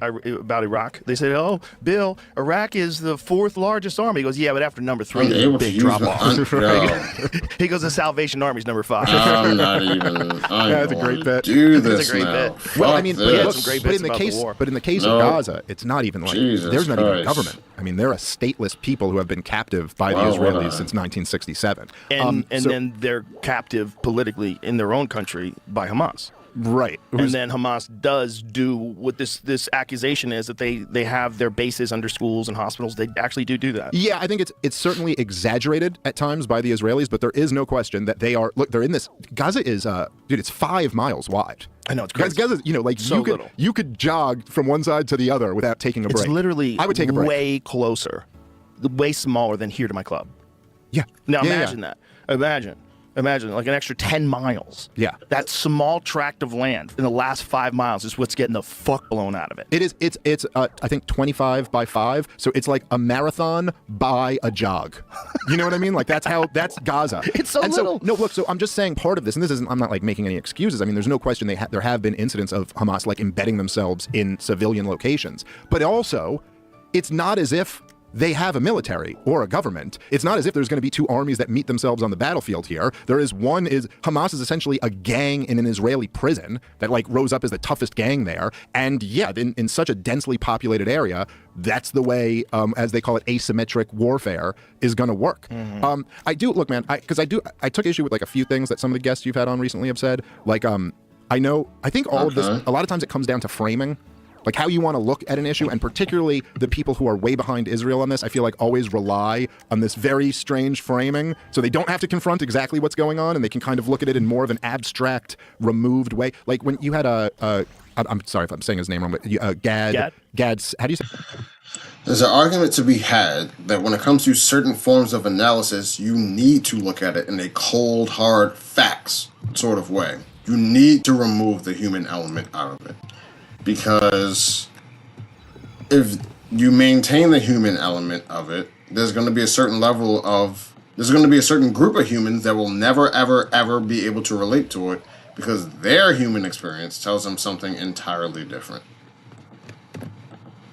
Say his last name? Saad. Guys, I've read his stuff before, but I always butcher names. But so one of the things he said, which I know I've heard this in every debate I've done on the topic so far, but he said same thing Dennis Prager said to me when we debated, was he was like, well, look, if Israel laid down all their arms, there'd be a genocide. If Hamas laid down all their arms, there'd be peace. And forget the fact that I will say I don't agree with the second part of that. I don't think that's clear at all. I think if Hamas laid down all their arms, which essentially the Palestinians are as close to have laid down all their arms as isn't could everyone be. looking at it too binary? Like, Well, yeah. even if you're supporting the Israelis, even if you're from that position, you have to acknowledge the attacks on AIDS workers. Like it seems to be there's a Also bunch valid, of actually. targeted attacks on people bringing in food. Well, like this- Jose Andres' people. Yeah. And then there's been more of those. Like there's all these, I think, how many documented attacks are there on aid supply? Because it's a big There's number. been several, I know for sure. I think it's a big number. Yeah. No, I mean it's been. It's creepy. Well, I remember when you had Anyway, just the point I was making about Gad's thing is that it's also this like I just hate when people retreat to almost these hypotheticals. It reminds me of Sam Harris's argument about why you were really wrong with the at least 8 times. 8 times. Yeah, that's so a 8 lot. times Israeli forces have attacked humanitarian aid convoys and buildings in the Gaza Strip at least 8 times since October, despite being given coordinates to ensure their protection. Human Rights Watch has said in a new report. So they're targeting these people. So you've got some members of the Israeli military that don't give a fuck, and they want to stop these people from getting food. And well, look, and this has kind of been like egged on. Look, there'll be so much like scrutiny, Which isn't really surprising, by the way. If you think a group of people is responsible for, or could be responsible for, a hypothetical destruction of your country, you are more likely to not to like what they want food. Fuck that. Let them start. Like you're more likely to do that if you actually think that. Yeah, it's not. over like some college kids chanting "From the river to the sea." And look, but for the record, if I was in charge of those protests, I'd say stop chanting that, because even if you don't mean it to mean the Jews are, even if you don't mean it that way, which some people will argue they don't, and that's fine. Maybe that's not what you mean. Maybe you mean is from the river to the sea, everyone will be free and whatever. Maybe that's how you mean it. But it's also the same thing Hamas chants, and they clearly mean something else when they say that. So like maybe just use a different term. Right, you can't use a swastika for its old-timey use. Right, it's like if nothing else, it's a bad idea. Yeah. However, for all the scrutiny there'll be over what these 20-year-olds are hollering at Columbia, when Benjamin Netanyahu is saying they're Amalek as you're going into this area, which, you know, the story from the Bible is that you're supposed to kill the women and the children. And the story is that they fucked up by not killing all the women and the children. And then, like, they came back and, like, now, even if you could argue he doesn't mean it that way, it's like, okay, but you're saying Amalek that the story from the Bible? The story is they were like a tribe who was like an evil tribe, and you had to kill all of them, kill the women and the children. And that's the specific like lesson of that story, is that you're supposed to kill the women and the children. And then you conduct a campaign like this. This is, by the way, this is what was in the South Africa case that they brought. The parts of the Bible that are never in any sermon in any church ever, by the way, maybe in the most hardcore, to where they don't try to act like that's not there. They just say, well, if God did it, God is in favor of it, and he knows better than us. So if God is telling us to kill an entire group of people, then he needs to be, you got to do it. It's God. What are you going to do? It's God. To the UN, and that they, you know, the ICJ basically said that Israel is plausibly committing a genocide, and they didn't exactly, you know, they haven't yet determined that it is or isn't, but they said it's plausible. But anyway, to my point that I'm making about what Sad was saying is that it reminds me of Sam Harris, where he sits here and he goes, well, imagine this hypothetical. Imagine COVID was 100 times as deadly, and the vaccine was perfect against stopping transmission, and there were no vaccine injuries. Well, hey. Now you don't look so good anymore, do you, Joe Rogan? No, he wasn't saying that. He was saying you could when someone's saying you could never mandate a vaccine or argue for a mandate, and he was saying if there was a vaccine, you could. He was making an intellectual argument. He's correct that you could argue that if there was a vaccine that had 0 side effects and was 100% effective, and if everybody took it, the disease stops. You could make that argument. Well, what he was saying was that then how would we feel? But he goes, then how would we feel about what Joe Rogan is saying and what RFK is saying when they were, you know what I mean? But the point is that thing that's doesn't not exist. the hypothetical. Like that. Well, Okay, not only fine. that, it doesn't exist Yes. in nature. Right. There's no vaccines that are 100% safe, no side effects, none of them. I'm just saying I'm not against engaging in a thought experiment to think about like what that scenario would look like. But at the same time, you're like, it does seem like that's serving in this case as a distraction from the real world scenario that's going on here. So like, if you're going to say if Israel, like, yes, I would not recommend Israel lay down all of their arms, completely disarm themselves, and then open up the wall to Gaza and allow Hamas to come in. But that's not on the table. That's never going to happen. So, like, even thinking about that as a thought experiment doesn't really prove that much. What's actually going on here He was is all like the way over here. what Israel is doing to Gaza. And, you know... Right, but if you could flip it around, the opposite would be true.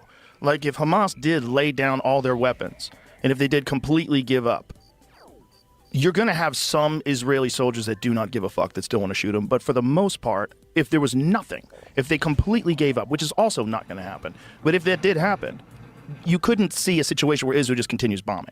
Maybe not, but then what do they go to? Just being subjugated by the Israel, back to the status quo of just being a stateless people of permanent refugees with no natural rights whatsoever, no ability to trade with the world, no ability to come and leave. You can't have an airport, you can't have a seaport, you can't go out fishing past where some IDF guy decides you're not allowed to. So, like, yeah, if Hamas laid down all their arms, perhaps Israel would stop the bombing campaign, and they would just continue subjugation forever, which has been the Likud party official policy since they were created by the terrorist Menachem Begin. Like, literally since this party that is the ruling party in Israel was created, their goal has been that the Palestinian people never get their own state, they never get their own freedom, and that's resulted in this. And if you don't give them their own, there's no way you can justify it. No way you can justify that a whole entire group of people never get to be a country. The only thing I hate, well, not the only thing. The thing I hate is that people have like, I want these set of standards for a whole group of people that's not me. Okay, but would you ever agree with that? We're not talking about that right now. We're talking just like, all right, bro. So something you want other people to live in a way that you would never, ever, ever accept yourself. Okay. They don't get the rights of the Israelis. They don't get the rights of a sovereign country. Right. They're trying. You're asking for a war. It's kind of crazy that that's being done by Israel, if you really think about it. It's kind of crazy. The same shit. Well, in a way it is, and then in another way it's kind of not. It's kind of like there's this weird, hurt people type thing. Like when you kind of suffer this trauma, and we're speaking collectively here, so it's not exactly the same as an individual, but like you suffer this trauma, and then you use that to justify doing whatever the hell you got to do so that you never suffer that trauma again, and then you weirdly end up kind of like inflicting something on another group of people, and kind of in a weird way holding them responsible for the trauma you suffered, even though they really had very little, nothing to do with the actual trauma. It's really an ancient kind of conflict. The Israel-Palestine is very ancient in the fact that it's like the hate between them is so strong, and they're right next door to each other, which is how people used to rock it back in the day. Yep. I mean, that was the fear of neighboring tribes, that people from the other side were going to come over and rape the women and children and kill your babies and slaughter the men. And not like an irrational fear, like a fear based on it just really happens. You know what I mean? And it's happening in Israel. I mean, that's what's crazy. The other thing, though, is that and that's all true. But the other thing is that, there are these examples, right, like where there's Ireland and England, and they're right next to each other, and like things are just cool now. And France and Germany are right next to each other, and they're just cool now. But Ireland and Northern Ireland were at war with each other forever. No, but I'm just making the point that, and then it's over, and now they're not at war anymore. And like Egypt went to war with Israel 4 times between the it was 1948, 56, 67, and 72 or 73. Did I say that wrong? Was Ireland at war with Northern Ireland? Yeah, because they were Southern Ireland. Well, they were the British controlled, like but it was really England. Yes, it was by proxy, England basically dominating the Irish. And then, by the way, the Irish turned to terrorism when they were being dominated by the English. Shocker. And which is another thing that That's real interesting. How you have to do it. It's the only way to go to war. Well, look, if you have a smaller army and they have all the money, you got to figure out a way to get them. Well, here's the craziest part of this, right? Is that, and I thought we talked a bunch about the history of this last time I was on, but I don't think I mentioned this. Maybe I did. But the craziest part of all of it is that the Israelis, or I shouldn't say the Israelis 5 seconds before they became Israelis, like right before the creation of the state of Israel, they embraced terrorism. And by the way, these terrorists, who were the leaders of these terrorist organizations, like Menachem Begin and Yitzhak Shamir, they went on to be prime ministers of Israel, but they were terrorists. And I don't mean this as a pejorative, like self-described, like they embraced terrorism. What was their organization called? Menachem Begin's was the Irgun. That was his militia, and then there was Lehi, or the Stern Gang, and then there was the Haganah, who was like the biggest one. And they were not quite as terroristic, but they also were involved in a bunch of it. And their justification for it was to drive out the occupying force, which was the British at the time. After World War II, the Zionists who were in Palestine were had enough of the British occupying the area, and they were very angry because they had limited Jewish migration during the run-up to the Holocaust. So they had a real beef with the British at this point, even though the British had kind of allowed them to have a chance to establish a Jewish homeland there. But so they embraced terrorism to drive them out. You can go look up the King David Hotel, killed a whole bunch of innocent people, including Jews, in the hotel, because they just wanted to use terrorism to drive out an occupying force. And they actually... I've heard that, yeah. I don't know, what was that? I want to say, is it 1940? Somewhere in the 1940s, I think that happened. If that's wrong, it's 1930, somewhere between 1930 to 1950, based on my understanding from the shit that I've watched on YouTube.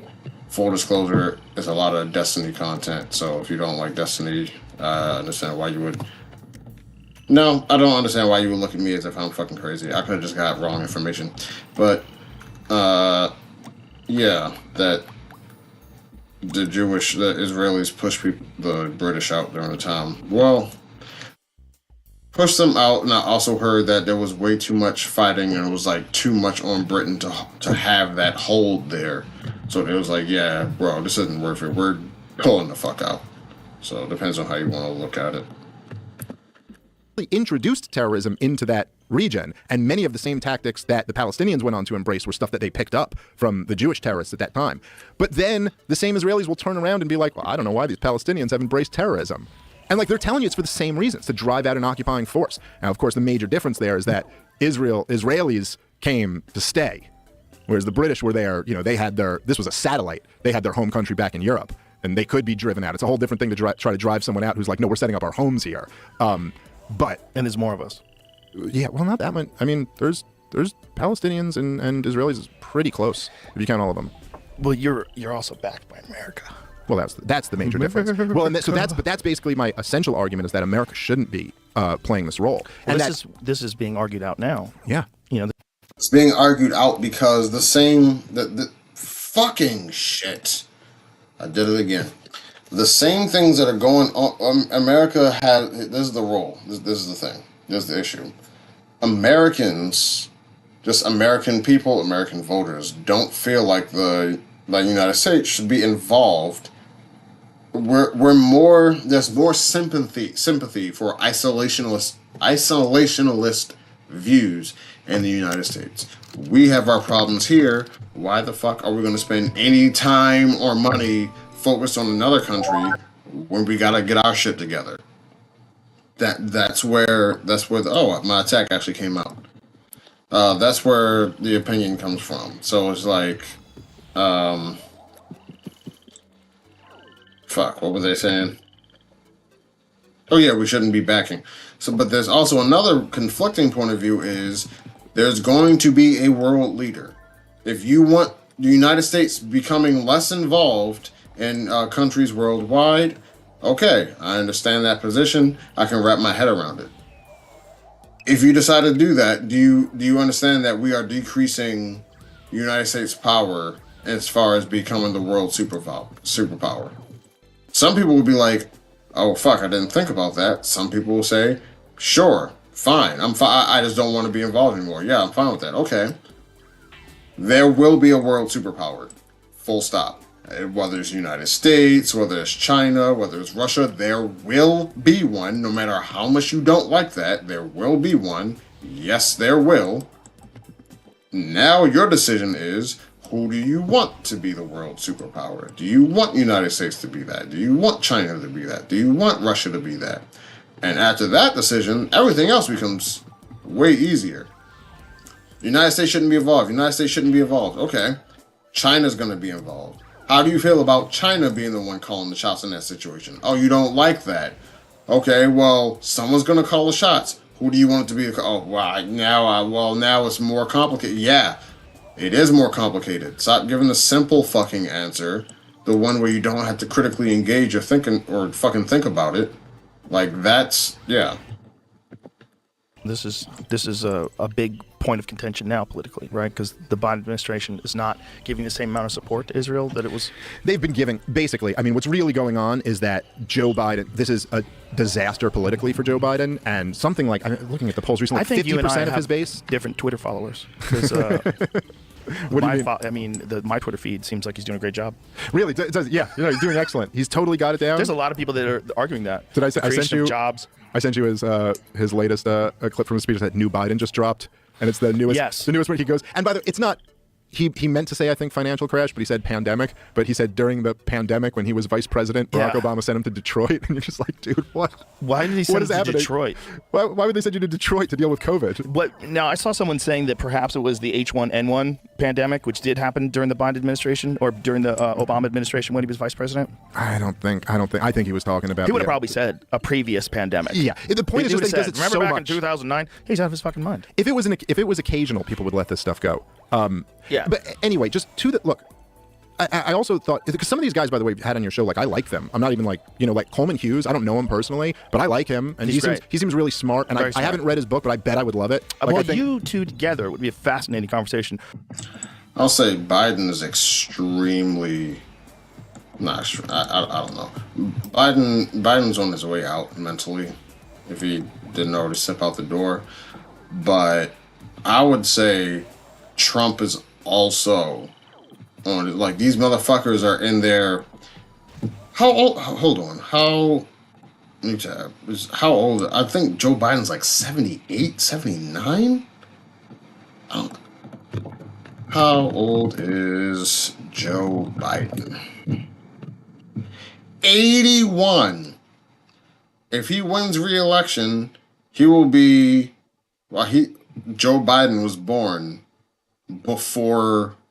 No, I think Pearl Harbor was 1941. I think 1941. Joe Biden was born a year within Pearl Harbor happening. That's how old he is. How old is Donald Trump? So, hold on. 81. Joe Biden is 81 years old. How old is Trump? 77. So Donald Trump is 4 years younger than Biden. If you want to be honest, if you want to be a balanced person and not a partisan hack, you would say, if you were a person in the year 2020 saying that I don't want to elect Biden, he's way too old. If you don't have that same energy for Donald Trump 4 years later, who is now the same age as Biden was when you said Biden was too old. If you say, no, I still want him anyway despite that, then you don't actually value the president being that old. You don't give a fuck about that. That's just a talking point to beat down on a candidate you don't want, which is fine. Just say, wait, hold on. I don't actually give a fuck, because if Trump was 90, I would still want him. So who gives a fuck how old they are? As long as you want the dude, you don't give a fuck how old. Like, I don't know why people can't. It's annoying how honest, just about the Israel-Palestine are. Yeah, well, I would love to have a conversation, because I think he's a good faith guy, and I think and he's very smart. But he also kind of, there were two things that kind of rubbed me the wrong way when he was on the show. Number one was that he started by kind of getting into this argument about, which I see a lot of people are supporting this conflict doing. The argument about, like, okay, well, here are the number of total civilians dead, and here are the number of Hamas militants dead, and let's look at that ratio, and then is that ratio that far off from what you find in a typical war? And there's a few problems with this. Number one, the numbers are totally unreliable. And so you're having this conversation. Sides, right? Yes, on both sides. I mean, both sides are totally incentivized to exaggerate the numbers. And also, in the fog of war, it's very hard to keep up with these numbers. We never really know the numbers of dead in war until, like, years later when the excess mortality is calculated, and then you get a better idea of what was really going on there. The Israeli government talking about the number of Hamas militants they've killed seems to be them just pulling numbers out of their ass. Like, they drop these bombs. They don't know how many, who got who. I don't know. Yeah, they're not. You know what I mean? Fuck. I haven't looked into their methodology, so I personally have no idea.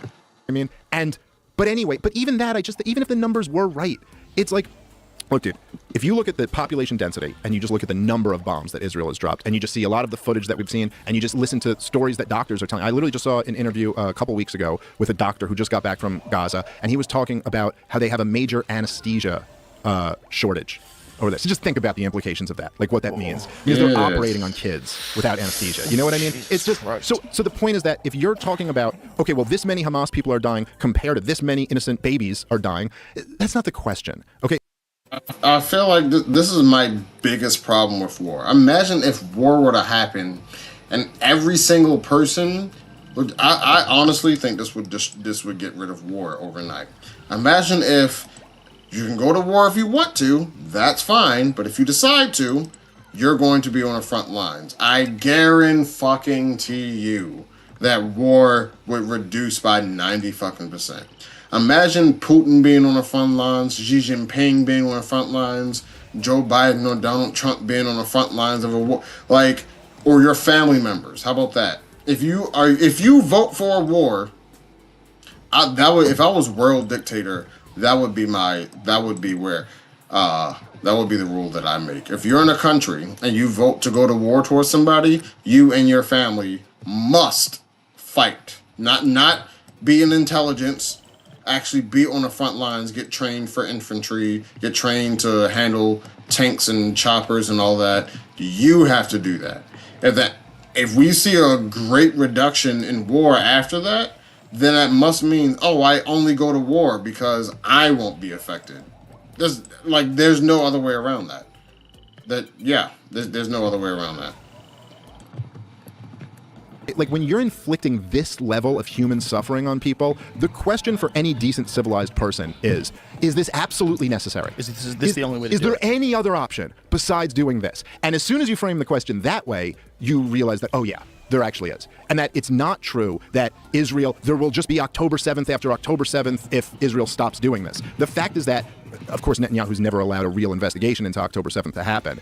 But everybody pretty much concludes that Israel dropped the ball in a massive way, that their security was just in shambles, and all they really needed to do was not rely so much on these, machine gun robots and have actual soldiers at the border. They could easily just stop this right now. Wasn't there an issue of protests where the soldiers were allocated towards? Yes, yes. It's basically they had as a result of the protest against Netanyahu, he had started to ally with some even further right-wing groups than he normally would have, and to appease them, he was pulling soldiers off of the Gaza border and putting them over toward the West Bank, which is what the religious Jews on the right really care about. And yes, they basically got caught with their pants down.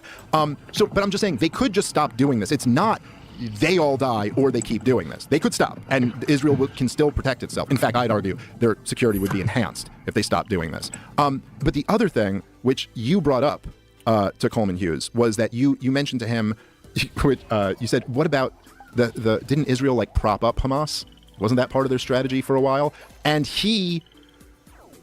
I'll give him the benefit of the doubt, and maybe he just doesn't know about that detail of this as much, because if not, he was kind of being dishonest. But maybe he just wasn't familiar with all of this stuff. But he kind of went, you said that, and then he kind of dismissed it by saying, well, there's a quote that's attributed to Netanyahu, but it wasn't on videotape. 14 essentially being we don't really know Jesus. if Netanyahu said this or not. And then just kind of moved on to the conversation away from that. But I found this in all of my debates that I've done on this, and I've done 8 debates on this since the war broke out. Everybody on the pro-Israeli side does not want to grapple with that point, because it really is it's a narrative shattering point once you acknowledge it. But if it isn't on videotape, he has a point as well. So here's the deal, right? So the quote that he's referring to was a quote by Benjamin Netanyahu. It was something part of their strategy for a while, and I'll give him the benefit of the doubt, and maybe he just doesn't know about that detail of this as much, because if not, he was kind of being dishonest. But maybe he just wasn't familiar with all of this stuff. But he kind of went, you said that, and then he kind of dismissed it by saying, well, there's a quote that's attributed to Netanyahu, but it wasn't on videotape. So we don't really know if Netanyahu said this or not, and then just kind of moved on to the conversation away from that. But I found this in all of my debates that I've done on this, and I've done 8 debates on this since the war broke out. Everybody on the pro-Israeli side does not want to grapple with that point, because it really is it's a narrative shattering point once you acknowledge.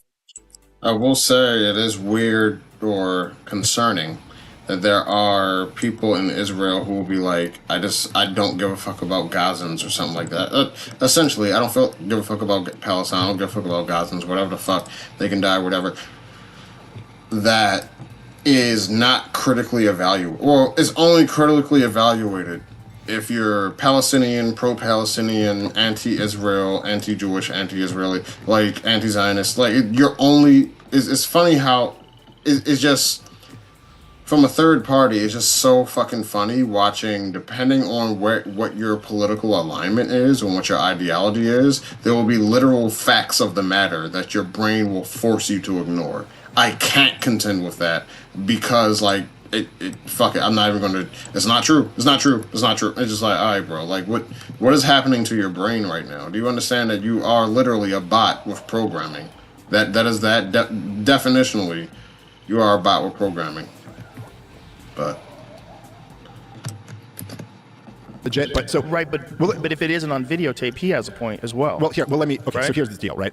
So the quote that he's referring to was a quote by Benjamin Netanyahu. It was something along the lines of, anybody who wants to thwart the Palestinians having their own state needs to support propping up Hamas, bolstering Hamas, transferring money to them to maintain. Right. So there was a quote like this. So and Hamas maintains power. Right. So Hamas maintains power so that we never have to give them a state, because we can look to the international community, we can look to liberal Jews in Israel and say, look, we have no partner for peace. They're a crazy terrorist group, so we never have to make a deal. We don't have to fulfill our promise And that we would how give was this attributed to him? So basically, this quote particularly, okay, this was at a closed-door meeting with the Likud party. So this is Benjamin Netanyahu's political party, his far-right party that's in power right now in Israel. So it's true that this was a closed-door meeting and that it's not on tape.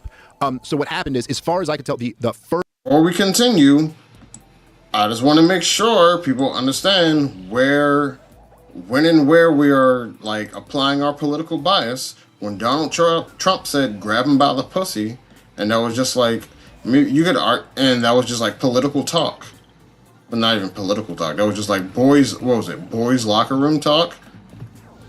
Okay, that's fine. What if someone said, well, it's just Netanyahu talking to the people who, because he can't win re-election without appealing to that party, how do you know he's not just saying that shit because that's what they want to hear and he's begrudgingly doing it? He might still want Israel to be a country. He might still want to destroy Hamas. And all of that could still be true, but the framing of him is still dishonest because you're not looking at the overall of what he has to deal with. If that's the answer you want to give, then just say, okay, Donald Trump did the same thing. Because I can't tell you how many niggas would be like, man, yo, I fucked the shit out of her, bro. You see how fat her ass is? Like, men do that. So, it depends. It literally depends on your ideology. I don't even know why I'm talking. It literally depends on your ideology and how you evaluate it. People will pick and choose. People will pick and choose when their ideology matters, when it's expedient for them. First person who reported this, I believe, was a lady who's a reporter for the Jerusalem Post. And then it's been run in a bunch of other newspapers since then.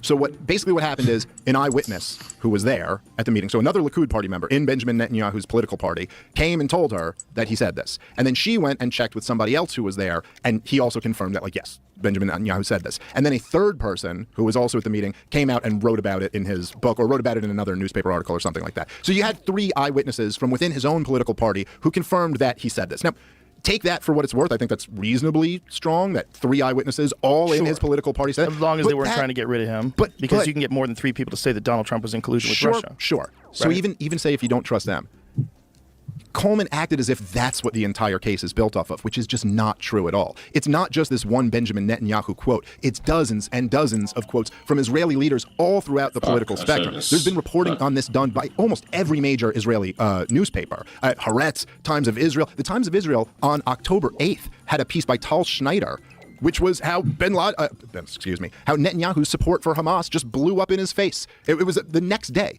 And because even critics like Ehud Barak, who was the former prime minister, he's a Labour Party. He's a critic of Benjamin Netanyahu. So he was a critic of this plan to prop up Hamas. But it's totally uncontroversial that this was their plan. The New York Times just ran a piece, I think it was late last year, it might have been early this year, where they talked about how 2 weeks before October 7th, Benjamin Netanyahu sent the head of the Mossad to Qatar because funds going into Hamas had slowed down. And he sent them in there to make sure the funds continued. It's the case for this is overwhelming. It's not like relying on one. Yeah, here you go. Yeah, for years the Qatari government had been. Am I saying that right? Is that how I say it? Qatari, I think is. Yeah, the Qatari government had been sending millions of dollars a month to the Gaza Strip, money that helped prop up the Hamas government. If you were to say the name of the country, Qatar, I think it's just Qatar, not Qatar. It's Qatar. Government there. Prime Minister Benjamin Netanyahu of Israel not only tolerated those payments, he had encouraged them. According to Times, Israeli intelligence agents traveled to Gaza with a Qatari official carrying suitcases filled with cash. Yep. Suitcases, like a mafia movie, to disperse money. Retired Israeli General Shlomo Braun described the logic of Netanyahu's position. One effective way to present a two-state solution is to prevent a two-state solution is to divide between the Gaza Strip and the West Bank. If the extremist Hamas ruled Gaza, then the Palestinian Authority, a compromise comprador government, is that how you say it? Comprador? I don't even know what that is. Comprador government with a tenuous hold on the West Bank would be further weakened. This, according to Braun, would allow Netanyahu to say, I have no partner. And so that's okay. So that's essentially the point there, right? So that's a strategy. He can say I have no partner for peace, which is the Israeli line that they like to use. So basically, Okay, in 1979, the Egyptians and the Israelis met at Camp David, and that's when they worked out their peace. Now, their peace also just involved basically that the U.S. would pay them both off. We'd give them both $3 billion a year in perpetuity if they stopped going to war with each other, basically. And part of that was that Israel promised that they would eventually give the Palestinians a state. Like, it was recognized by D.C. at the time, this is Jimmy Carter, that, like, you got to give them a state because otherwise this fighting is going to continue on and on and on forever. So they promised that eventually they would give it to them. This is the Yasser Arafat days. This is before Yasser Arafat was like the guy, but he was alive. But then in the 80s, Yasser Arafat basically rejected terrorism. He had been involved in terrorism before that. He rejected terrorism and he recognized Israel. I think it was in 1988. He recognized Israel's right to exist under 1967 borders. So basically, Israel has the right to exist, but we have the right to Gaza and the West Bank. The ultimate of compromises from the Palestinian perspective, because, you know, a lot of their more hardcore guys are like, no, all of this was ours. Right. We shouldn't have lost any of it. And now even the original U.S. partition plan, which was rejected by the Arabs for you know, fairly good reasons, they rejected it because it gave 55% to the Jews and only 56% to the Jews and only 44% to the Palestinians. And they were like, but we're like 90% of the population here, like, or 90% of the landowners here or whatever. And it's like, this isn't fair. But now at this point, they're talking about 78% versus 22%. So they're accepting 22%. And so that's Yasser Arafat in the late 80s. And then this is what set the stage for the Oslo Accords in the early 90s. And this is like famously when Bill Clinton has Yitzhak Rabin and Yasser Arafat over and they shake hands and they sign these deals. And the promise again from Israel was that we're starting the peace process to eventually give the Palestinians their state. This is the process. And there were steps along this process. Okay? Now, in 1996, Benjamin Netanyahu becomes prime minister. Now, the same year in 1996, there's this letter, you can find this on the internet, it's called A Clean Break, A New Strategy for Securing the Realm. And it was written by Richard Pearl and David Wormser and a couple other people. Of course, Richard Pearl and David Wormser both went on to be very influential neoconservatives in the George W. Bush administration. So they write this letter, not to President Bill Clinton and not to Bob Dole, who was running for president on the Republican ticket that year. They write this letter to Benjamin Netanyahu, the new prime minister of Israel. And basically, if you read it, what they say is that they're like, look, you guys are all caught up in this peace process thing where you're talking about giving the Palestinians land. We need a clean break from that strategy. And we're going to have a whole new strategy. And what it's going to involve is you making agreements with the broader Arab world so that you don't have to make this agreement with the Palestinians. You see, the old way of thinking was always that Israel will never be able to make peace with the broader Muslim world because they're furious about what you're doing to the Palestinians. But the clean break strategy was like, no, you're going to embark on what ultimately became the Netanyahu doctrine, that will make it deals with the rest of the Arab world so we don't have to give up this land. And you know what they recommended, these two neoconservatives, in 1996, and I bet you'll never guess this, Joe, regime change in Iraq for the security of Israel. That was in 1996. And these people got in George W. Bush's government. And after 9/11... I also heard that a lot of the other Arab countries just used Palestine as an issue to fight Israel over. That they never actually cared, and once they were just like, bro, this fighting's going on like for fucking ever, it's more beneficial to us and our economy to stop fighting. So we're just gonna agree with Israel being there and stop supporting, stop fighting for Palestine. It's just like that happened too, so. Those same people decided that they believed that Saddam Hussein had weapons of mass destruction and that he was involved in 9/11. Yeah. So there it is. Israel can shape its strategic environment in cooperation with Turkey and Jordan by weakening, containing, and even rolling back Syria. This effort can focus on removing Saddam Hussein from power in Iraq, an important Israeli strategic objective in its own right as a means of foiling Syria's regional ambitions. And here's where it gets crazy. How much of what a great job the Mossad did in compromising people, by the way. Mm-hmm. I mean, how much of an effect did that have in everything? You know, you can go full Eddie Bravo and think everything that's happening is because of Epstein's Island. And I used to dismiss that a lot more easy than I do now. Maybe not everything. A lot. But certainly some stuff. Well, look, you will see this. You will see this. And I'm not saying that Epstein is the sole reason for this type of stuff. There's several different reasons. But you see this all over the political sphere, and especially amongst like conservative commentators, where as soon as Israel's mentioned, whatever their principles were that they were just rolling with are like gone. Yeah. Like, it's a totally different thing. And I get that. I get there's a reason for that, too. Of course, like, what Jewish people have been through in the 20th century, in the 19th and 18th century, like, that plays a part in that, too. But there's no question that, like, it's not just Epstein. It's also, and I highly recommend people read, John Mearsheimer has a great book called The Israeli Lobby. There's also this lobby, AIPAC, which is a very, very powerful lobby. The truth is that every U.S. president, since, with perhaps the exception of Trump, I'm actually not sure about that, but every U.S. president since Jimmy Carter, I know for sure, excluding Trump, every one of them wanted a two-state solution. Every single one of them. None of them were able to get it done. Even though we bankroll Israel. You'd think it'd be fairly easy for us to, like, put pressure on the country that's relying on us. Like, okay, we'll keep supporting you, but you got to do this. Nope. Even when they go over and say, we want to do this, they're not able to do that. And part of that is because of the lobby. Part of that is because there's like tens of millions of evangelical Christians in this country who believe that the Jews have to control Israel, like in some religious view that Jesus can't come back unless the Jews control him or something like that. I don't exactly understand it. They go there on tour. They have tours to go there. Well, and they also, and the Israeli government's well aware of that, and they're well aware of how much they benefit from that, so they do everything they can to facilitate that belief. White dudes with golf shirts. Yeah, that's right. They're a big force. They're a really big block in this country. There's not like a few dozen of them. Like they're willing to throw some real money at bringing Jesus back. Yes, they're very. That's a very big deal to them. But look, like there's all of these U.S. presidents, they've wanted an outcome that they're unable to get. And you can look. There's this one video of Benjamin Netanyahu where he doesn't know he's being recorded, and he's speaking openly about this. And it's so he openly starts bragging about how he basically blew up the peace process. And how he basically Is recording of this? Yeah, yeah. I mean, it's in Hebrew, but it's translated and it's legit. It's been translated by like a whole bunch of different people. And he's bragging about how he put all of these poison pills into the peace agreement. Like he was like, oh yeah, sure, we'll grant. I agreed to grant them a state, but only after it was determined that we could Israel could control military important military areas. And then he was like, I also snuck it in that only Israel gets to define what the military important areas are. And I decided that a third of the West Bank is that. And he's bragging about how he tricked Bill Clinton and how easy it is to move the Americans. It's wild. There's a lot of power plays at work here. And the only other I will say there is a very strong block of Israel support in the United States. And the question I like to ask myself is this.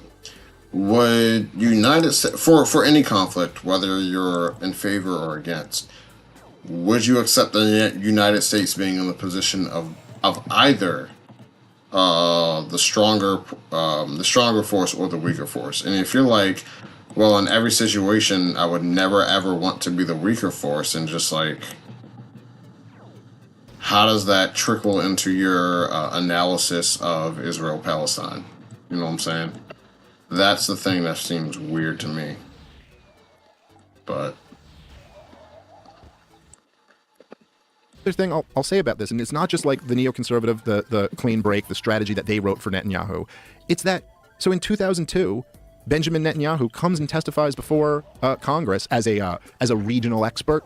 And he testifies that oh yeah, no, if you guys overthrow Saddam Hussein, democracy will sweep the region. Let me tell you, I know something because I know this region better than anyone else. And at one point, Dennis Kucinich actually grilled him and got him on record. And he goes, is there anybody else that you're advocating that we preemptively attack? And Netanyahu goes, yeah, Iran. Attack them too. So I'm not I don't hate Israel. I think Israel's a cool country. I think what they do to the Palestinians is fucked up and it's inexcusable and they should stop. But I think Israel is a cool country. There's a lot of great things about them. But Netanyahu, this guy who's the longest serving prime minister in Israeli history, has been trying to get America into wars that are in his interest, that are very clearly not in ours. And the fact that we have to unconditionally support Israel, even when our own democratically elected president doesn't like the policies that they're enacting, and yet they still get all of this support. Even now, as Joe Biden doesn't know what he's saying because he's got dementia, but there's people in his ear who are telling him to say, don't invade Rafah. And he's like, don't invade Rafah. And then Benjamin Netanyahu's like, okay, we're going to invade Rafah. And it's just okay, well, fine. If we have no influence over what you're going to do and you'll just wag the middle finger at us and brag about how you tricked Bill Clinton and defy what our presidents want you to do, okay, fine. But then you don't get our money and our weapons, right? Isn't that reasonable? It is reasonable, but it's also, the left is very confused on this one. This is a baffling one for the left. Yeah, they sure are. support of Israel has always been a position of people on the left, right? Support of Jewish people, and to not want that is kind of anti-Semitic. Well, look, on the hard left, there's always been a bunch of people who are sympathetic to the plight of the Palestinians, right? Yes, well, the people that have seen Abby Martin's take on it, and but Abby Martin also like follows in a tradition of left-wing thought, like Noam Chomsky and people like this, who have always been very critical of the Israeli government's treatment of the Palestinians. Yes, but this is where it gets weird. It's like the support of Israel when Israel was attacked. So that's when everything gets crazy. It's not support of Israel before October 7th. It's post October 7th. So now you have hardcore lefties who are now they're like the majority of the young people now. It's a big thing in this country. In universities, it's crazy. I mean, they're going nuts. They're attacking students. They're attacking teachers. People can't go to work. They're being told if they support Israel, they can't be on campus. It's just the whole thing it's very bad for the left in that regard. Because Jewish people traditionally vote left. Oh, yeah. Well, I mean, the overwhelming majority, I think 85% of Jews are Democrats or something like that. And, obviously there's not full... Like, even today, there was a news report of a huge government protest in Israel. They're in the streets. And so it's not like this is a policy that's supported by the entire population. Well, there was... So basically, I think what really changed things, during the 90s, there's no question, there was tremendous support for making a deal for a two-state solution, particularly amongst like liberal Israelis. And they're basically, so Yitzhak Rabin got assassinated by a right-wing Israeli who was furious that he was a traitor for making a deal with the Palestinians. And that took him out. And then when Netanyahu came in, and then ultimately, I guess it was Sharon who was in the year 2000, and there was another meeting at Camp David where... what people will say, which is just not true, but what a lot of the people of the pro-Israeli side will say is that they offered them everything. Right. They offered the Palestinians everything they wanted, and they just turned it down. And this is it's all slogans. It's like they never miss an opportunity to miss an opportunity. But if you actually look into the details of all of it, even Shlomo Ben-Ami, who was the acting foreign minister at the time involved in these negotiations, he even said in his book, and he said it in a Democracy Now! Interview, that he would have turned down the deal too if he was Arafat, because the deal was just it was so removed from actually giving him his own state that it was like, it was an insulting offer essentially. But when those negotiations broke down, and then it was after Sharon had this visit to the Temple Mount, which really inflamed tensions. When the negotiations broke down, then the second Intifada started, and there was a big wave of terrorist attacks. And that, in the same cycle we were talking about at the beginning, that did a lot to turn a lot of liberal Israelis off of the idea that, there's no negotiating a peace. But it is worth noting that whenever there were negotiations going on, the support for terrorism, the support for Hamas and groups like that always plummeted. And then whenever the negotiations broke down, the support for those terrorist groups picked back up again. Because the big problem here is that you're just... when you take away the dangling carrot in front of an oppressed people, you let them know that there's no hope, that you're going to live in subjugation for eternity. That's a very dangerous situation. That's when people will turn to really, really dark means. And that's, essentially, look, Netanyahu's, what became the Netanyahu doctrine, and a lot of this culminated in the Abraham Accords, which a lot of Trump supporters will brag about. They'll be like, look at all these peace deals that Donald Trump worked out in the Middle East, except the problem is that there was no war between any of the countries that he worked out these deals. It was just kind of like normalizing relations between Israel and these other Arab countries around them.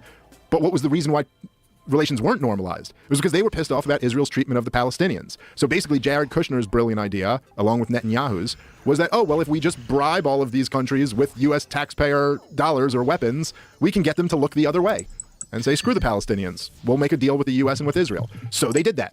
And Netanyahu was bragging about this. And Netanyahu, just a couple weeks before September 11th, right around the time that he sent the head of Mossad into Qatar to make sure the money kept going to Hamas, he went to the UN with a map of Greater Israel, and it was all Israel. Gaza, the West Bank, and what is Israel proper, all Israel in his map. They were just bragging to them, haha, you guys lost, you get nothing. That's it. Nothing. This map of Greater Israel, this is something that he's proposing for the future? This is in, as much as people will point to the Hamas founding charter, and it says from the river to the sea or whatever, and that's true, at least their original one, but that's in the Likud founding documents also. In different words, but it's basically from the river to the sea will be all Israel, which is what it has been, since 1967. And again, by the way, I'm not showing trying to up with a map. Why would he have that sounds like a plot in a movie. Sure does. This is all of ours. Well, I do. No deals. Yeah, well, right, something like that. It does. It sounds like a bad guy in a movie. Well, look, I also don't want to because there are people who also jump to like other conspiracy theories that I don't think are right. They'll say kind of like what one? Well, because Netanyahu was supporting Hamas, and because he was using them kind of as, you know what I mean, like, oh, good, we'll keep these terrorists over here so that they're not linked up with the people in the West Bank over here, and then I get a certificate, I forget the exact phrase, but it was, I think he said at one point, I have a no partner for peace certificate signed by the president and both houses of Congress, because look, I don't have to ever do a two-state deal, but then people will jump to the next level, which is that like, oh, he wanted October 7th. There was a stand-down order. This is why it took Israel so long. Yeah, it's a black flag. That, or the false flag. Yeah, flag, right. That I don't think is right. Or at least I haven't seen convincing evidence that it is. From everything I've read about it, it actually seems a lot more like, if you remember, I know we talked about this, I think, on the podcast years ago when I was on, but if you remember when, so in 2012, when Obama decided that they were going to start arming all of the anti-Assad rebels, and there's actually a hot mic of John Kerry talking about this, and because they were doing it through 2013, 2014, and he goes, yeah, look, we saw the rise of ISIS coming, and we knew the weapons were getting into their hands, but we thought, okay, that might put pressure on Assad to have to step down. So like we could use this group in order to get the regime change that we wanted. But then they turned around and invaded Iraq. And like, that wasn't part of the plan. You know what I mean? Like, they weren't supposed to do that. Then we had to re-invade Iraq to get rid of ISIS, who, you know what I mean? And so... I feel like this seems to be like a thing in history. The enemy of my enemy is my friend. Even if that means associating with less than reputable characters. If you remember, during that time, there was one point when Obama called ISIS JV. It was like kind of like insulting them, like, listen, these guys, and you could kind of see where Obama was coming from. He's like, I don't know, I'm the commander-in-chief of the United States of America's military. I'm worried about ISIS. These guys are nothing compared to what the power that we have.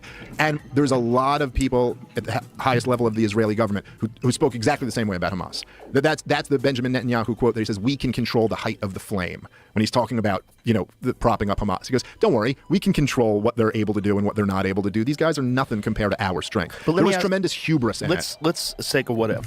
Sure. What if they decided on a two-state solution, as it currently stands, and they just let the people run it however they want, and Hamas takes over the whole Palestine, and Palestine becomes a country controlled by Hamas, and then they start doing trading with other countries, and then they start acquiring weapons, like real sophisticated weapons like Israel has, where the Iron Dome is no longer successful. Right, so this is kind of the counterfactual that a lot of Israelis will rely on to say, well, look, we can't give them their own state, because what if, when they get their own state, they decide to do this with it?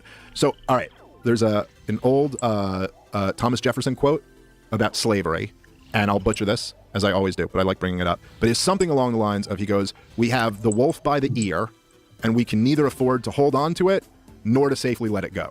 Whoa. And essentially what he was saying was like, this was a major concern of people, even people who were kind of sympathetic to the abolitionist cause, who were like, yeah, look, but we've like enslaved these people for so long. So what are we going to do? Free them and make them citizens who are allowed to get guns? Like, they're going to be so furious at us, they're going to come kill all of us. And you can kind of see... Especially when there's way more of them. Well, especially you have a plantation, and how many slaves did you in have? certain areas, you might have had people all get together and organize and get guns. You could see where that could have been a realistic concern. A really good point too. Right, but at the same time, the dude who whipped you lives in that big White House, and now you've got a shotgun. Yeah, so there's no question there's a concern about that. However, I also think, looking back at it, most people in modern times would say, but you can't enslave people, Guess man. What? You fuck. That argument always seemed weird to me. Like, because imagine it's only with slavery could you like do that. Like, you couldn't just like. I understand that there's a certain amount of rape in slavery, but if it was like rape or pedophilia, like, with the same argument, everyone would look at you insane. It's crazy how like when it's something just like I don't get it, because you would think like not having slaves would be like the humanistic point of view, but it's just like imagine if someone's just like, we have a law on the books and it helps our economy to be pedophiles. But if we stop doing that and we say, imagine all the parents who have like sexually assaulted children coming after us now. We can't have that. It's just like,